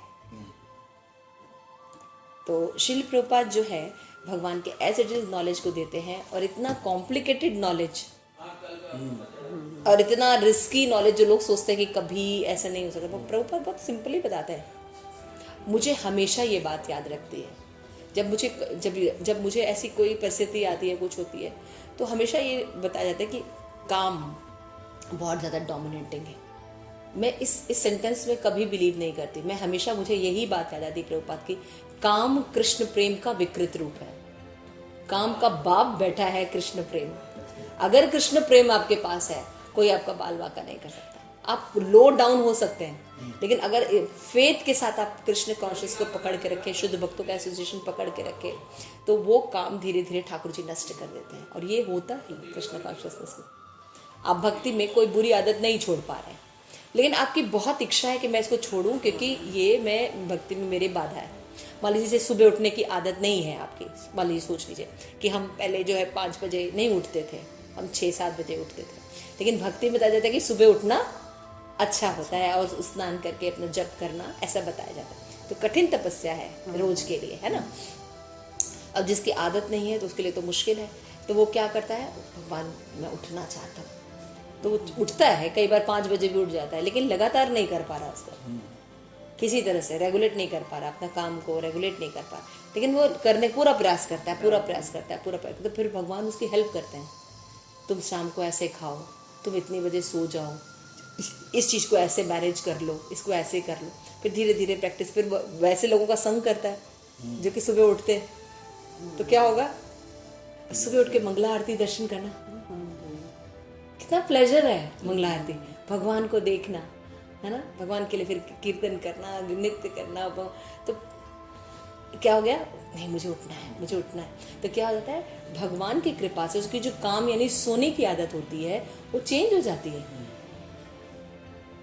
नहीं होती। तो काम जो है कृष्ण प्रेम का विकृत रूप है, हमेशा ध्यान रखें। तो कोई भी हैबिट जो है आपको बीच में बाधा आती है, वो काम ही तो आएगी ना बाधा। हम अपनी इंद्रिय तृप्ति करना चाहते हैं, हम भोगना चाहते हैं, तो उसको ये याद रखिए कि ये कृष्ण प्रेम का ही विकृत रूप है। एक्चुअल में इसको ऐसे होना चाहिए, लेकिन भोगने की आदत है। तो अगर हम भगवान की भक्ति करें, भगवान से प्रे करें, भक्तों का एसोसिएशन करें, तो वो धीरे धीरे धीरे धीरे खत्म हो जाएगा, और ऐसा होता है। तो मुझे ये परपोर्ट बहुत पसंद है, और मैं जीवन में इस लाइन को हमेशा याद रखती हूँ। काम कृष्ण प्रेम का विकृत रूप है, और किसी भी समय भगवत भक्ति की जा सकती है, किसी भी उम्र में भगवत भक्ति की जाए। जैसे ही आपको समझ में आए, किसी की कृपा से, वैसे ही आप भगवत भक्ति कर सकते हैं। और शुरुआत कहाँ से होती है, इंद्रियों से। इसीलिए शुरू में बताया जाता है कि एक तो चैंटिंग कीजिए और साथ में 4 नियम का पालन भी कीजिए। ठीक है। श्री प्रभुपाद की जय, ग्रंथराज भगवद गीता की जय, निताई गौर प्रेमानंदे Hari Hari. Thank you so much. बहुत सुंदर परपोर्ट है। हरे कृष्णा भगवद गीता की क्लास में आप सभी का बहुत बहुत स्वागत है। तो हम पहले प्रेयर्स कर लेते हैं। आज बहुत ही ऑस्पिशियस डे है। आज कार्तिक का अंतिम दिन है, कार्तिक पूर्णिमा है, तुलसी विवाह है और नानक जयंती है। तो सभी भारतवासी जो होते हैं, जो इस्कॉन से नहीं भी जुड़े हुए हैं, आज के ऑस्पिशियस डे पर तरह तरह के व्रत, उपवास, गंगा स्नान, दान, पूर्णिमा करते हैं। और जितने भी हमारे जो शादी ब्याह है या कोई शुभ चीज़ जो करते हैं, गृह प्रवेश है ना, ऐसे कई कार्य जो है बिना तिथि के लोग करते हैं आज के दिन, कार्तिक पूर्णिमा के दिन। और कार्तिक पूर्णिमा के दिन भगवान ने रास डांस किया था, है ना, आज रास डांस किया था। तो आज बहुत ही उत्तम दिन है। आज तुलसी शालिग्राम विवाह भी होता है। तो भगवान की इस तरह से हमें आराधना करनी चाहिए, भक्ति करनी चाहिए और भगवान से प्रे करना चाहिए कि कार्तिक मंथ जो है वो हम अच्छे से कर सकें। तो कार्तिक में जो लास्ट 5 डेज होते हैं वो भीष्म पंचक के नाम से जाने जाते हैं। तो उसको लोग बहुत अच्छे से करते हैं। अगर कोई पूरे मंथ नहीं भी कर पाता तो ये 5 दिन अगर अच्छे से ऑस्टेरिटी करता है तो उसको भगवान की कृपा प्राप्त होती है। और फिर उसके बाद वैष्णव को बुला के भोजन कराना चाहिए अपने घर, नहीं तो मंदिर जाके दान देना चाहिए। इस तरह से आप लोग कर सकते हैं। तो कल तो बहुत अच्छा है कि आप राजभोगी बनाने जाएंगे, इतना बड़ा दान करके आएंगे, है ना। और भगवान को गुल्लक में कुछ डाल दीजिएगा कि आपने जो कार्तिक व्रत किया वो सफल हुआ आपका। तो इस तरह से कार्तिक व्रत करके आप अपने आप को कर सकते हैं। इस तरह से गोपियाँ जो है कात्यायनी का व्रत कल से शुरू कर देंगी, तो फिर उनका तो और 1 महीना चलने वाला है। तो गोपियाँ हमेशा व्रत करती हैं, उपवास करती हैं। उसी तरह भक्त भी अपने जीवन में रोज़ भक्ति करते हैं। तो आइए हम भगवद गीता का पढ़ेंगे 3.42 श्लोक और 43 श्लोक। तो तीसरा अध्याय हमने शुरू किया था कर्म योग, है ना। तो कर्म योग में भगवान ने अर्जुन को जो ज्ञान दिया उसको हमने समझने का प्रयास किया। तो आइए हम श्लोका पढ़ने से पहले प्रे कर देते हैं। ओम अज्ञानतिमिरान्धस्य ज्ञानाञ्जनशलाकया चक्षुरुन्मीलितं येन तस्मै श्री गुरुवे नमः। हरे कृष्ण कृष्ण कृष्ण हरे हरे, हरे राम राम राम हरे हरे। श्री प्रभुपाद की जय। इंद्रियाणि पराणि आहु इंद्रियेभ्यः परं मनः, मनसः तु परा बुद्धि यह बुद्धि परतः तु सः। आप लोग भी पढ़िएगा। इंद्रियाणि पराणि आहु इंद्रियाणि पराणि आहु इंद्रियेभ्यः परं मनः, इंद्रियेभ्यः परं मनः, मनसः तु परा बुद्धि मनसः तु परा बुद्धि यह बुद्धि परतः तु सः। यह बुद्धि परतः तु सः। कर्मेंद्रियां जड़ पदार्थ की अपेक्षा श्रेष्ठ है। मन इंद्रियों से बढ़कर है, बुद्धि मन से भी उच्च है और वह आत्मा यानी बुद्धि से भी बढ़कर है। तात्पर्य पढ़िए माता जी। इंद्रियां काम के कार्यकलापों के विभिन्न द्वार हैं। काम का निवास शरीर में है, किंतु उसे इंद्रिय रूपी झरोखे प्राप्त हैं। अतः कुल मिलाकर इंद्रियां शरीर से श्रेष्ठ हैं। श्रेष्ठ चेतना या कृष्ण भावनामृत होने पर ये द्वार काम में नहीं आते। कृष्ण भावनामृत में आत्मा भगवान के साथ सीधा संबंध स्थापित करता है। अतः यहाँ पर वर्णित शारीरिक कार्यों की श्रेष्ठता परमात्मा में आकर समाप्त हो जाती है। शारीरिक कर्म का अर्थ है इंद्रियों के कार्य, और इन इंद्रियों के अवरोध का अर्थ है सारे शारीरिक कर्मों का अवरोध। लेकिन चूंकि मन सक्रिय रहता है अतः शरीर के मौन तथा स्थिर रहने पर भी मन कार्य करता रहता है। यथा स्वप्न के समय मन कार्यशील रहता है, किंतु मन के ऊपर भी बुद्धि की संकल्प शक्ति होती है और बुद्धि के भी ऊपर स्वयं आत्मा है। अतः यदि आत्मा प्रत्यक्ष रूप में परमात्मा में रत रहे तो अन्य सारे अधीनस्थ यथा बुद्धि, मन तथा इंद्रियां स्वतः रत हो जाएंगे। कठोपनिषद में एक ऐसा ही अंश है जिसमें कहा गया है कि इंद्रिय विषय इंद्रियों से श्रेष्ठ है और मन इंद्रिय विषयों से श्रेष्ठ है। अतः यदि मन भगवान की सेवा में निरंतर लगा रहता है तो इन इंद्रियों के अन्यत्र रत होने की संभावना नहीं रह जाती। इस मनोवृत्ति की विवेचना की जा चुकी है। परम दृष्ट्वा निर्वर्तते। यदि मन भगवान की दिव्य सेवा में लगा रहे तो तुच्छ विषयों में उसके लग जाने की संभावना नहीं रह जाती। कठोपनिषद में आत्मा को महान कहा गया। अतः आत्म इंद्रियां विषयों, इंद्रियों, मन तथा बुद्धि इन सबके ऊपर है। अतः सारी समस्या का हल यह है कि आत्मा के स्वरूप को प्रत्यक्ष समझा जाए। मनुष्य को चाहिए कि बुद्धि के द्वारा आत्मा की स्वाभाविक स्थिति को ढूंढे और फिर मन को निरंतर कृष्ण भावनामृत में लगा के रखे। इससे सारी समस्या हल हो जाती है। सामान्यतः नवदीक्षित अध्यात्मवादी को इंद्रिय विषयों से दूर रहने की सलाह दी जाती है। किंतु इसके साथ साथ मनुष्य को अपनी बुद्धि का उपयोग करके मन को सशक्त बनाना होता है। यदि कोई बुद्धिपूर्वक अपने मन को भगवान के शरणागत होकर कृष्ण भावनामृत में लगाता है तो मन स्वतः सशक्त हो जाता है। और यद्यपि इंद्रियां सर्प के समान अत्यंत बलिष्ठ होती हैं, किंतु ऐसा करने पे वे दंतविहीन सांपों के समान अशक्त हो जाएंगी।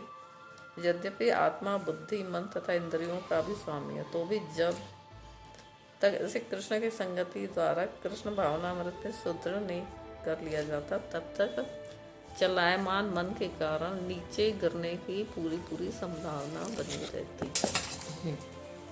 तो देखिए यहाँ पे आप लोगों को याद होगा कि पिछली बार जब हमने पढ़ा था तो भगवत गीता में भगवान ने ये एक्सप्लेन किया था कि जो काम जो है हमारा शत्रु है ना। अर्जुन का प्रश्न था कि हम पाप नहीं करना चाहते, लेकिन हमको बलपूर्वक लगाया जाता है पाप करने में, तो ऐसा क्यों होता है? तो भगवान कहते हैं कि आपका जो शत्रु है काम है। काम से क्रोध उत्पन्न होता है, क्रोध से मोह उत्पन्न होता है, मोह से बुद्धि नष्ट हो जाती है, जिससे क्या होता है कि व्यक्ति पूरी तरह से माया के ट्रैप में आ जाता है ना। जिसकी बुद्धि ही नहीं है वो तो कुछ भी करेगा, है ना। जैसे लोग देखिए क्रोध में आके लोगों का मर्डर कर देते हैं, है ना, घर जला देते हैं, ऐसा करते हैं ना सब लोग। तो भगवान बताते हैं कि हम सोचते हैं कि हमारा शत्रु ये व्यक्ति है, ये सिचुएशन है, ये टाइम है, ऐसा सोचते हैं। लेकिन भगवान बता रहे हैं कि हमारा शत्रु कोई व्यक्ति नहीं है, हमारा शत्रु कोई सिचुएशन नहीं है, हमारा शत्रु काम है। जो भोगने की जो हमारी इच्छा है, भगवान के अलावा, भगवान को साइड में रखे अपने आप को जो भोगने की इच्छा है, ये हमारा शत्रु है। तो फिर भगवान बताते हैं भाई अपने शत्रु के बारे में पता कर लो, क्योंकि हम क्या करते हैं, जो हमारा शत्रु है उसको हम अपने साथ आराम से बैठा के रखते हैं और उसका बड़े अच्छे से पालन पोषण करते हैं, और जो हमारा प्रिय है उसको दूर कर देते हैं। नहीं वो तो होगा नहीं, वो बहुत बड़ी बात है ना। तो क्या है, काम जो हमारा शत्रु है उसके पास अपने पास रखते हैं, है ना। खाने पीने का बड़ा मन करता है, आप मार्केट में निकलो, हाँ ये कपड़ा तो मुझे ही लेना ही चाहिए, ये लड़की तो मेरे ही पास होनी चाहिए, ये बढ़िया चीज़ तो मेरे ही घर में होना चाहिए, है ना। ब्रेड पकौड़ा मेरे ही पास होना चाहिए, टिक्का मेरे ही पास होना चाहिए, और मिर्ची के पकौड़े तो मुझे ही खाने चाहिए। राइट। हाँ, तो हम कहीं मार्केट में भी निकले तो मतलब ये वाली साड़ी तो मुझे ही लेनी चाहिए, है ना, मैं ही लगूँ सबको। तो क्या है, इसका मतलब क्या है, भोगने की इच्छा, इसी को काम कहते हैं। इसमें कृष्ण नहीं होते हैं, भगवान को पसंद करने की बात नहीं होती है। लेकिन जब हम भगवान को बीच में ले आते हैं तो सही रहता है। तो क्या भगवान कह रहे हैं कि शत्रु को तो तुमने पास में रखा है ना, और ये रहता कहाँ है, इंद्रियां, मन और बुद्धि। काम कहाँ रहता है, इंद्रियों में, आँख, नाक, कान, यहाँ रहता है काम। मुंह, त्वचा, ज्ञानेंद्रियां होती ना, यही रहता है काम। और कहाँ रहता है, मन। ये इंद्रियां तो जड़ है, आँख अपने आप काम करता है, कुछ नहीं करता। जहाँ मन होता है वहाँ देखता है, ओ ये हाँ यहाँ देखना चाहिए। भगवत गीता पढ़ने में नींद आती है, हाँ। अभी कोई फिल्म एक्ट्रेस बैठी हो, अमिताभ बच्चन तो झपकी भी ना आए, हैं, झपकी भी नहीं आए 3 घंटे। अरे 3 घंटे हो गए, अब जा ही रहे क्या? है ना। तो जब इंटरेस्टिंग चीज़ होती है तो इंद्रियां उस पर बड़ा कंसंट्रेट करती, सुनना, नाक, मुंह, है ना। ये मिर्ची के पकौड़े होते तभी तो प्रभु जी, विष्णु प्रभु जी एकदम अलर्ट रहते हैं। मिर्ची कैसे नहीं, वो भर भी दो, उसमें से आलू भर के तब छानो। एक फरमाइश और आ जाती। तो क्यों? क्योंकि उसमें इंटरेस्ट है जीव का, तो क्या होगा, उसमें फिर इंद्रियां लगी रहेंगी। तो भगवान बता रहे हैं इंद्रियां, मन और बुद्धि, ये काम यहाँ रहता है। तो भगवान बता रहे हैं इंद्रियां कुछ काम नहीं करती, और हम सोचते हैं मन सब कुछ है। नहीं, मन भी कुछ नहीं है, बुद्धि सब कुछ है। लेकिन हमने क्या कर रखा है, बुद्धि को तो पढ़ाया लिखाया है ही नहीं, तो इसने क्या किया है, मन ने कब्जा कर लिया। मन बुद्धि को कहता है तुम बेवकूफ आदमी, चलो मेरे साथ चलो, तो वो अपने साथ उसको लगा के रखता है। तो मन जो है, जिसको बुद्धि के अंडर में रहना चाहिए, क्योंकि बुद्धि को हमने कभी दिव्य ज्ञान दिया ही नहीं, उसको बताया ही नहीं कि तुम मेन आदमी हो, है ना। सिंह के बच्चे को लोमड़ी के साथ पाल दो तो फिर वो तो सोचता मैं भी लोमड़ी ही हूँ। उसको क्या बताते, उसको बताया जाता है कि तुम सिंह हो, जरा गर्जन तो करो, तो उसको अपनी बात याद आती है, मैं सिंह हूँ। उसी तरह से बुद्धि को जो है कृष्ण भावना भावित करे। तो भगवान यहाँ पे बता रहे हैं कि व्हाट इज द सिचुएशन। काम हमारा शत्रु है, इंद्रिय मन और बुद्धि में रहता है। उसके बाद भगवान बता रहे हैं कि इसलिए क्या करो, सबसे पहले तुम इंद्रियों को कंट्रोल करो। बिना इंद्रियों को कंट्रोल किए तुम काम को जीत नहीं सकते। तो इंद्रियों को भगवान की सेवा में लगाओ, है ना। फिर क्या करो, मन को बुद्धि के अंडर में कर दो। तो बुद्धि को अंडर में करने के लिए क्या होगा, बुद्धि को दिव्य ज्ञान देना होगा। तुम कृष्ण के हो, तुम माया के नहीं हो, तुम छोटी मोटी चीजों के लिए थोड़ी बने हो। तुम तो अरबपति आदमी के बेटे हो, तुम तो आत्मा हो, तुम तो शाश्वत हो, तुम्हारी तो मृत्यु नहीं होती, तुम मृत्यु के लिए क्यों रो रहे हो। आप समझ रहे हैं। इस तरह के जो दिव्य ज्ञान हम बुद्धि को देते हैं तो मन इधर उधर जाना कोशिश करता है, भगवान को बिना लिए भोगने की कोशिश करता है। नहीं, ऑफर नहीं है, हमको नहीं खाना चाहिए, पहले ऑफर करो फिर खाना। बुद्धि को ज्ञान दिया है हमने ना। तो बुद्धि अब क्या करता है, मन को कंट्रोल करता है और मन इंद्रियों का राजा होता है। जहां मन रहता है वहीं इंद्रियां जाती हैं, तो मन जो है कंट्रोल हो जाता है। तब आत्म साक्षात्कार व्यक्ति कर सकता है। तो 42 में फिर भगवान इसको और आगे बता रहे हैं कि और क्या है। तो भगवान कह रहे हैं कि देखो, कर जो जड़ चीजें हैं, जैसे ये लकड़ी है, ये पत्थर है ना, और जड़ चश्मा है ना, आपका जड़ है ना। जैसे धोती कपड़े है, ये सब जड़ है। जड़ से कर्म इंद्रियां जो होती हैं वो श्रेष्ठ होती है। जैसे ये लकड़ी है ना, लकड़ी से आपका हाथ पैर आंख का ये श्रेष्ठ है। कर्म इंद्रियां 5 होती है ना, 2 पैर 2 हाथ, मलमूत्र द्वार और वाणी। तो जड़ से ये श्रेष्ठ होती हैं। और मन जो होता है ये इंद्रियों से श्रेष्ठ होता है ना।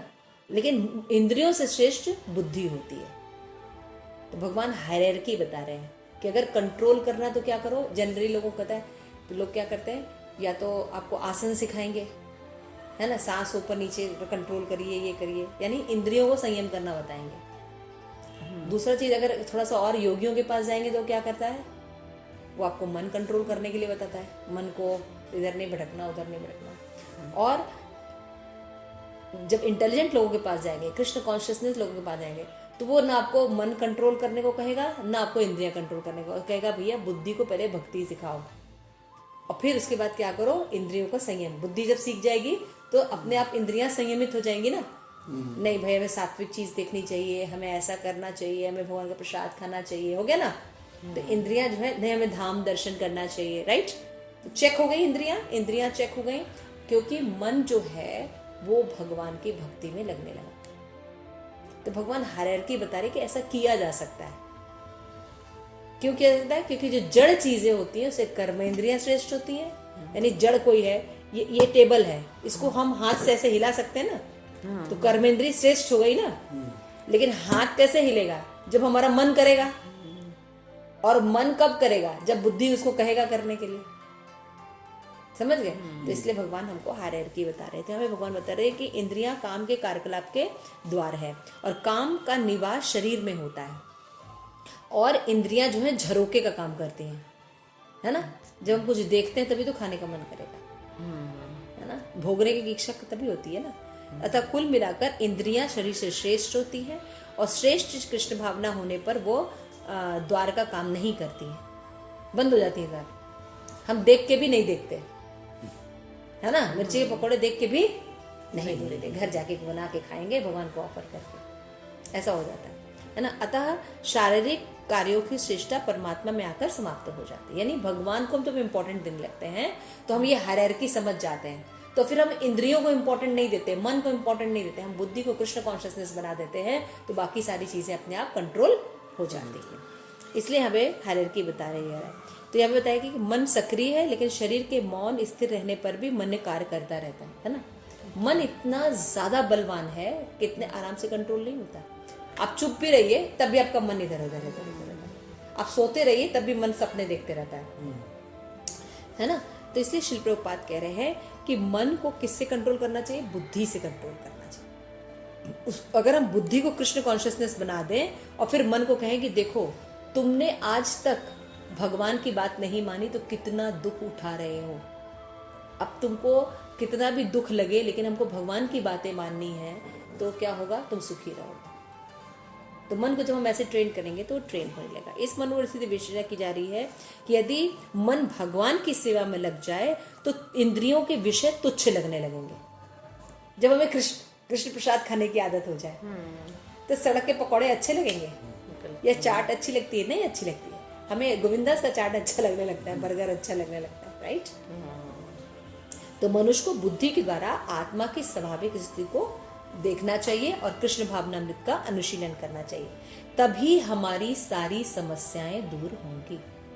ऐसे बता रहे हैं कि नव दीक्षित जो होते हैं वो इंद्रिय विषयों को दूर करने की सलाह देते हैं। जब कोई नया वही मैंने बोला, अलग अलग लोगों के पास जाएंगे तो क्या कहेंगे, नहीं आप ना एकदम प्राणायाम किया कीजिए, आपको डायबिटीज है, मतलब मीठा के बारे में बिल्कुल देखना भी नहीं है। तो देखेंगे नहीं, खाएंगे नहीं, लेकिन इच्छा तो बनी हुई है ना। तो बाहर आप जाएंगे तो या तो आपको इंद्रियों को कंट्रोल करने के लिए कहा जाएगा या तो मन को कंट्रोल में करने के लिए, लेकिन ये दोनों को कंट्रोल नहीं किया जा सकता। इसको बुद्धि कंट्रोल हो जाएगी तो ये तीनों अपने आप। जब चेतना, जब इस्कॉन में आएंगे तो आपको कृष्ण कॉन्शियसनेस बनाया जाएगा, तो ऑटोमेटिकली ये दोनों चीजें जो अविजित हैं वो विजित हो जाएंगी। तो जब आपको ये पता होगा ना कि कौन किससे श्रेष्ठ है, भाई इसका बॉस ये है, इसका बॉस ये है, इसका बॉस ये है, तो हमको पता होगा ना कि अगर प्रॉब्लम है तो किसके पास जा रहा है ना। तो यहाँ पे बताया गया है। तो जैसे यहाँ पे बताया, बहुत ही अच्छी एक एनालॉजी दी गई है कि सांप जहरीला होता है ना, लेकिन अगर उसके दांत निकाल दो तो जिससे जहर निकलता है तो फुसफुस तो करेगा लेकिन हमको काटे। उसी तरह से जब हमारा मन जो है इंद्रिय विषयों में नहीं लग के भगवान की भक्ति में लग जाएगा तो वो कैसा सांप हो गया, दंत विहीन बिना विष के हो गया। तो मन रहेगा लेकिन मन क्या कहेगा, भगवत क्लास में चलते हैं, भगवत गीता की क्लास में आप लोग आए ना, है ना। तो इस तरह से मन जो है चेंज हो जाता है। इसमें क्या हो रहा है, संग भी हो रहा है, बातचीत भी हो रही है, प्रसाद भी रहेगा, है ना, भगवान के दर्शन भी आप अभी कर किए हैं, है ना। तो सारी चीजें हो देखे होगी, हमारा सोशल लाइफ भी हो गया, थोड़ा घूमना भी हो गया, लेकिन क्या केंद्र में है, भगवान केंद्र में। ये तो यहाँ पे बताया कि इसे कृष्ण की संगीत द्वारा कृष्ण भावनामृत से सुदृढ़ किया जा सकता है। और ये चलायमान है जिसको मन को लोग कहते हैं कभी कंट्रोल नहीं कर सकते, ये बड़े आराम से कंट्रोल में आ जाता है, क्योंकि मन जो है भगवान भगवद गीता में कहा है मैं हूँ। 10वें अध्याय में भगवान ने बताया है कि इंद्रियों में जो मन है वो मैं हूँ, यानी मन कृष्ण कॉन्शियसनेस ही है। अगर आप श्रीमद् भागवतम पढ़ेंगे तो उसमें जो वर्णन मिलता है कि कैसे कैसे हर चीज प्रकट हुई, तो तीनों गुणों से हर इंद्रियां प्रकट हुई है। तो मन सतोगुणी है, मन तमोगुणी नहीं है जो हम सोचते हैं, मन सतोगुणी है। आप मन को भक्ति में लगा के देखिए, वो आपका मित्र बन जाता है, क्योंकि उसको प्लेजर मिलना शुरू हो जाता है। और गलत शराब पीने में, इंद्रिय तृप्ति करने में उसको सुख नहीं मिलता है ना। आप कभी देखिए, आप अगर थोड़े बहुत सज्जन व्यक्ति हैं तो मान लीजिए आपसे आप जाके किसी के घर में मान लीजिए चोरी किए, कुछ पैसे उठा लिए, आपको मन कचोटेगा, तुम किसी के घर में जाके चोरी करके आए हो। करता है ऐसा हम जब गलत करते हैं, और अगर हम सज्जन व्यक्ति है, बहुत ज्यादा दुष्ट नहीं है, तो मन हमारा हमें लताड़ता है, आवाज आती है अंदर, ये काम करता मन हमें लताड़ता है। तो यानी मन सतोगुणी है, लेकिन हमने उसको ट्रेनिंग गलत दे के रखी है। हमने ट्रेनिंग उसको इंद्रिय तृप्ति की दे के रखी है, तो वो सोचता है इंद्रिय तृप्ति करने में बड़ा सुख मिलने वाला है। हम धन कमा लेंगे, हम पैसे कमा लेंगे, हम घर बना लेंगे, हम मकान बना लेंगे, हम शादी कर लेंगे, हम बच्चे पैदा कर लेंगे, हम अच्छी नौकरी कर लेंगे, हम खुश हो जाएंगे। ये सब करने से खुशी नहीं मिलती है, ये एक साधन है। आपको एक अच्छी लाइफ जीने के लिए साधन है, ये आपको खुशी नहीं देंगे। हरि नाम जप करने से खुशी मिलती है, भगवान के लिए कुछ करने से खुशी मिलती है, वैष्णव की सेवा करने से खुशी मिलती है ना, क्योंकि हम उन्हीं के हैं। तो ये बात समझनी होगी कि धन कमाना या पैसे कमाना या बैंक बैलेंस करना, हम ये जो सोचते हैं कि हमें सुख देने वाला है, खुशी देने वाली है, इस कॉन्सेप्ट से प्रॉब्लम है। आप सब कुछ कर लीजिए लेकिन आप खुश नहीं हो सकते। आप कुछ मत कीजिए लेकिन अपनी आत्मा को भगवान की भक्ति दीजिए। वो प्रसन्न रहता है। तो ये समझना होगा कि खुशी नहीं है, ये सहूलियती है, साधन है, मीन्स है। It's can't provide you happiness. यही प्रॉब्लम है। हम सोचते हैं ये हमें सुख देंगे, इसलिए पागल की तरह लगे रहते हैं। जरूरत नहीं है। सुबह से शाम आप देखिए, एक व्यक्ति जॉब करता होता है सुबह से शाम, है ना, 8-8 घंटे का अगर स्लॉट बटा जाए हमारा, तो 9 घंटे व्यक्ति काम कर रहे हैं। 9 घंटे न खाने का होश, खड़े खड़े कहीं से भी वो खा लेंगे, रोल बनवा के, एग रोल और वो बना के खा लेते हैं। 2 रोटी सुबह खाते हैं, 2 रोटी भी शाम खाते हैं। लेकिन जीवन क्या जी रहे, कुत्ते से भी बदतर जीवन जी रहे हैं लोग। न ठीक से पहनते हैं, न रहते हैं। जैसे अभी हमारे नेबर, हमारे जो घर है रेंट, उनका कल खाली किया उन्होंने रेंट, है ना। तो प्रभु जी अपना सब देखने वगैरह गए, करने के लिए गए। तो वो एक्सप्लेन कर रहे थे कि वो व्यक्ति इतने गंदे से रहता था, पूरा काला, बिल्कुल पूरी दाढ़ी बढ़ी हुई, नहाया नहीं, बदबू आ रहे हैं, है ना। और इतना मल्टीनेशनल कंपनी में काम करता है, अच्छी पोजीशन में है, लाखों रुपए कमाता है। वाइफ बेंगलोर में रहती, वो अलग कमाती है। जीवन क्या है? खाता 2 रोटी है सुबह शाम, लेकिन रहता कैसे है? पशु की तरह। कुछ भी खा लेगा, कभी भी सोता रहेगा, कभी भी उठेगा। मनुष्य जीवन का कोई नियम ही नहीं है। और ऐसा लोग इसी सभ्यता को लोग फॉलो कर रहे हैं और सोचते हैं कि वो सुखी रहेंगे। नहीं सुखी हैं। लोगों को पता भी नहीं कि कैसे बैठना चाहिए, उठना चाहिए, बोलना चाहिए, बात करना चाहिए, क्या खाना चाहिए, क्या नहीं खाना चाहिए, अच्छे कपड़े पहनने चाहिए, अच्छे दिखने चाहिए, है ना। नहीं, ये सब चीजें। इसीलिए भगवान यहाँ पे समझा रहे हैं कि हमें अपनी बुद्धि को कृष्ण कॉन्शियसनेस कर दो, तो मन अपने आप नियंत्रित हो जाएगा, और मन नियंत्रित रहेगा तो इंद्रियां अपने आप वहीं जाएंगी। लास्ट वाला श्लोक पढ़ते हैं 43। इसमें भगवान कह रहे हैं, एवं बुद्धि परम बुद्धिया संतभ्य आत्माननम आत्मना जहि शत्रु महाबाहो काम रूप दुरासदम। या भगवान अर्जुन को नॉलेज दे रहे हैं, काम को तुम कैसे जीत सकते हो। भगवान क्या कह रहे हैं, इस प्रकार महाबाह अर्जुन अपने आप को भौतिक इंद्रियां, मन तथा बुद्धि से परे जानो। पहले भगवान हायरार्की बता रहे हैं कि जड़ से कर्म इंद्रियां श्रेष्ठ है, कर्म इंद्रियों से मन श्रेष्ठ है, मन से श्रेष्ठ बुद्धि है। यानी अगर तुमको इन सबको कंट्रोल करना तो मन, बुद्धि को कंट्रोल कर दो, तो मन भी कंट्रोल हो जाएगा और इंद्रियां भी कंट्रोल हो जाएंगी। समझ में आ गया? ये कंट्रोल हो गए सारे। तो भगवान इसीलिए कह रहे हैं कि अगर तुमको काम से विजय प्राप्त करनी है हे अर्जुन, तो क्या करो? इंद्रिय, मन और बुद्धि से पहले अपने आप को परे जानो कि न तुम ये शरीर हो, न तुम ये बुद्धि हो, न तुम ये मन हो, तुम आत्मा हो। और उसका नेचर अलग है, वो शाश्वत है, ये जड़ है। यानी तुम श्रेष्ठ हो और ये निम्न है। लेकिन अभी तुमको क्या लगता है, नॉलेज ठीक नहीं है, तुमको लगता है ये बहुत है और मैं कम हूं, है ना। लेकिन जब आप ये सोचते नहीं, मैं इसको कंट्रोल कर सकता हूं, मैं जड़ नहीं हूं, मैं जीवित हूं, ये शरीर में आत्मा है, तब तो बात है। नहीं तो शरीर किस काम का? भगवान यही समझा रहे हैं। तो इसलिए क्या करो, मन को सावधान आध्यात्मिक बुद्धि में स्थिर करके आध्यात्मिक शक्ति द्वारा इस काम रूपी दुर्जय शत्रु को जीत लो। बड़े से बड़े लोग इस दुर्जय शत्रु को नहीं जीत पाते, लेकिन तुम जीत सकते हो। कैसे? बुद्धि को कृष्ण कॉन्शियसनेस कर दो, तो मन उसी में स्थिर हो जाएगा। मन को हमको रोकना नहीं है, बुद्धि को काम करने से रोकना नहीं है, जीभ को खाने से रोकना नहीं है, आंख को देखने से रोकना नहीं है, उसका कृष्ण भावना भावित कर दो।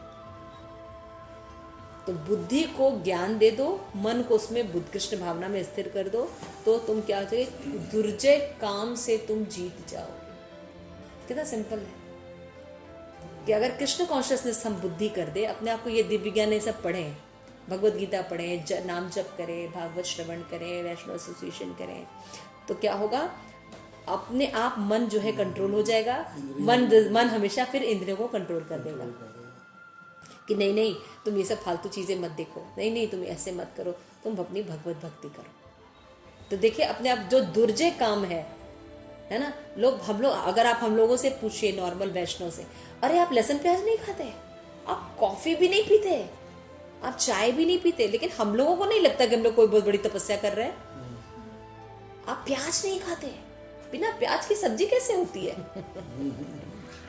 ये छोले और जो राजमा बनते हैं ये बिना प्याज के कैसे बनते हैं? बहुत अच्छे बनते हैं बहुत अच्छे बनते हैं, उल्टा उससे ज्यादा अच्छे बनते हैं। तो जब हम लोग अच्छी चीज में गए तो बुरी चीज को याद नहीं रहती है ना।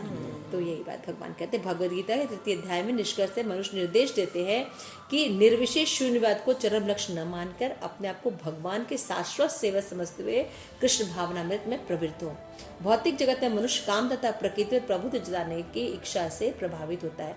प्रभुत्व तथा इंद्रिय की इच्छाएं बद्ध जीव की परम शत्रु है, किंतु कृष्ण भावनामृत की शक्ति से मनुष्य इंद्रिय मन बुद्धि पर नियंत्रण कर सकता है ना। कैसे कर सकता है? कि दुर्जय काम को अगर आप सोचेंगे कि हम इंद्रियों को नियंत्रण कर ले तो हम जीत जाएंगे, इंद्रिया मेन व्यक्ति है ही नहीं, फिर सोचते नहीं हम मन को कंट्रोल कर लेंगे तो हम जीत जाएंगे।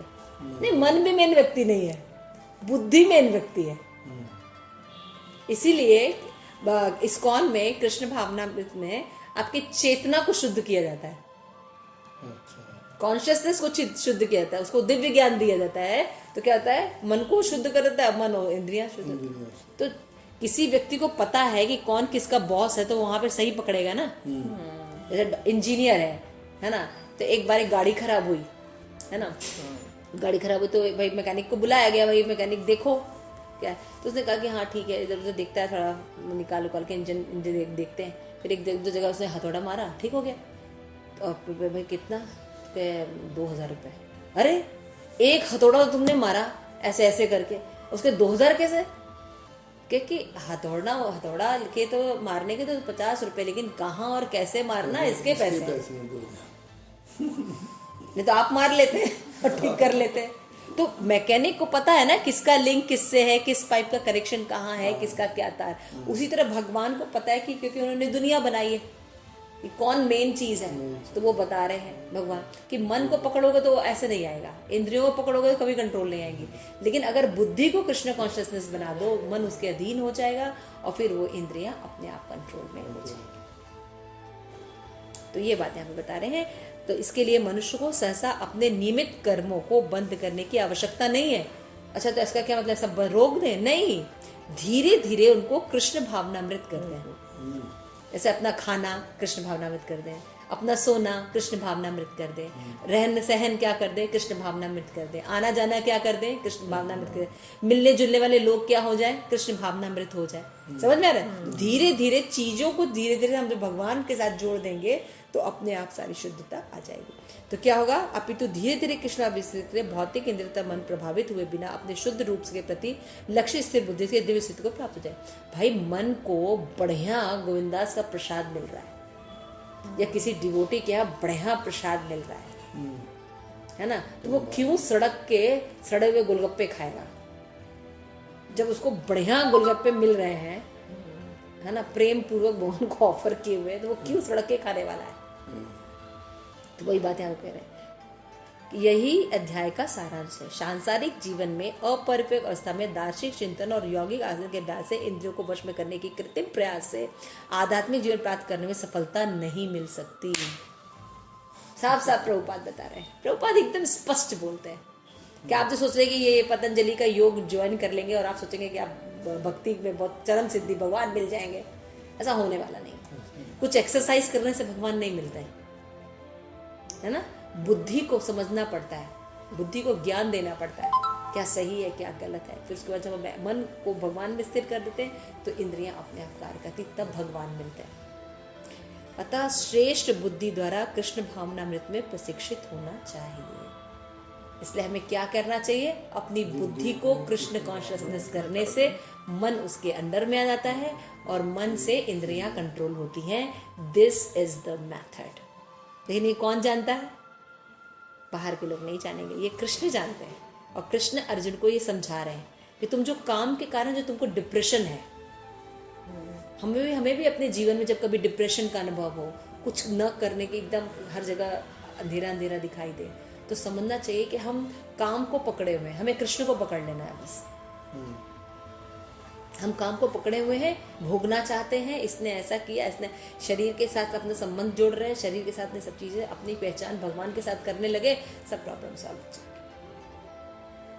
जैसे ही भगवान के साथ अपना संबंध जोड़ेंगे, हम क्या सोचेंगे, ये जो दुख मुझे मिला है, मैंने जब किया हुआ कोई काम तभी ना भगवान ने दिया है, तो क्या करना है, सहन करके आगे निकल जाओ, उसको क्षमा कर दो। तो इस प्रकार भगवत गीता के तृतीय कर्मयोग का भक्ति वेदांत तात्पर्य पूर्ण हुआ। श्रील प्रभुपाद जो है एक लेक्चर में इसी श्लोक को समझा जा रहे तो बता रहे थे कि जैसे चिल्ड्रंस को ABCD बताई जाती है, so this is only first book of knowledge, and when it is the first book of knowledge, the first book of knowledge teach from the very beginning, but you are not this body, that is beginning of spiritual knowledge, and yet the whole world, even great philosopher and great politics are in the bodily concepts of life. Prabhupada कह रहे हैं कि हम लोग कहीं पर भी जाते हैं, लोग कहते हैं या तो इंद्रियों को कंट्रोल करो या मन को कंट्रोल करो, ये तो ABCD है ना। मेन चीज तो बता ही नहीं रहा है, इसीलिए हम भगवान को नहीं अचीव कर पा रहे हैं, रियलाइजेशन नहीं हो रहा है हमारे में। आप देखिए जैसे दक्षिण भारत में जाइए, south Indian are very ritual, अल्पना बनाएंगे, मंदिर सजाएंगे, बहुत करेंगे, लेकिन 100% मीट ईटर होते हैं, 100% मीट ईटर होते हैं, समझ रहे हैं। भगवान क्या कह रहे हैं कि आपका मन जो है वो व्यभिचार में लगा हुआ है, और ऊपर से आप दिखा रहे हैं कि आप बहुत अच्छे भक्त हैं, तो ये है धोखाधड़ी, प्रिटेंडर, मिथ्याचार है। आप ऐसे लोग भगवान को पसंद नहीं है। आप दिखा रहे हैं कि हम पतित हैं और हम कोशिश कर रहे हैं कि हम भक्ति करें, भगवान कहते हैं ऐसे संघर्षशील व्यक्ति मुझे पसंद है। तो हम सब आज जो हमारे धर्म में प्रॉब्लम क्या है, हम रिचुअल्स बहुत फॉलो करते हैं, वाहे चीजें बहुत फॉलो करते हैं, लेकिन लक्ष्य नहीं पता क्यों करना है। अगर हम ये व्रत कर रहे हैं, ये उपवास कर रहे हैं, या मंदिर जा रहे हैं, या ये फेस्टिवल हम मना रहे हैं, या ये उत्सव में जा रहे हैं, या गिरिराज जी की परिक्रमा लगा रहे हैं, दीप दान कर रहे हैं कार्तिक में, उसका पर्पस क्या है?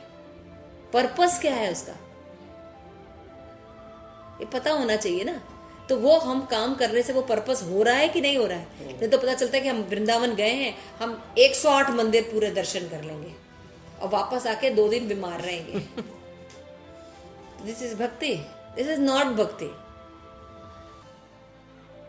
समझ गया मतलब। तो ये सब चीजें समझना होगा कि हम जाएं, जैसे कि बहुत से लोग होते हैं खूब स्नान करते हैं, ये तीर्थ वो तीर्थ, है ना, कोई साधु एसोसिएशन नहीं करते, वहाँ की धाम की महिमा नहीं सुनते, वहाँ के मंदिरों के मेन मंदिर में नहीं जाते, तो वो धाम जाने का कोई मतलब है? ठीक है ना। तो इसलिए हमें प्रभुपाद ने पर्पस दिया है, हमें उद्देश्य क्या है, हर चीज़ का उद्देश्य क्या है। तो लोग उद्देश्य भूल जाते हैं, तो वो बाहरी काम सब करते हैं, मंदिर और अल्पना बनाना और ये करना और लंबे लंबे वो करना, तिलक लगाना, है ना, सब करते हैं, लेकिन वही वो पशु हत्या कर रहे हैं, मीट ईटिंग कर रहे हैं, धोखाधड़ी कर रहे हैं, भगवान के नियमों का पालन ही नहीं कर रहे हैं। तो क्या है? प्रेडर्सर्स, मिथ्याचार। भगवान को ऐसे लोग पसंद है। इसीलिए भगवान अर्जुन को बता रहे हैं कि काम तुम्हारा शत्रु है, तो उसको अगर विजय करना है, दुर्जय होता है काम, भगवान वर्ड यूज करे दुर्जय लास्ट श्लोक में, लेकिन इसको बहुत आसानी से जीत सकते हो यदि बुद्धि को तुम कृष्ण भावना भावित कर दो। ठीक है, मेन ये। तो ये चीज समझ में आ रही है और बड़ा आराम से की जा सकती है कि हम अपने नॉलेज ले लेना, ज्ञान हो जाएगा तो हम उसी तरह से काम करना शुरू कर देंगे। जब हम नॉलेज नहीं थे तो हम वैसे जीते थे, लेकिन अभी नॉलेज है तो कोशिश कर रहे हैं ना, यही भक्ति है। श्री प्रभुपाद की जय, भगवद गीता की जय, निताई गौर प्रेमानंदे हरि हरि।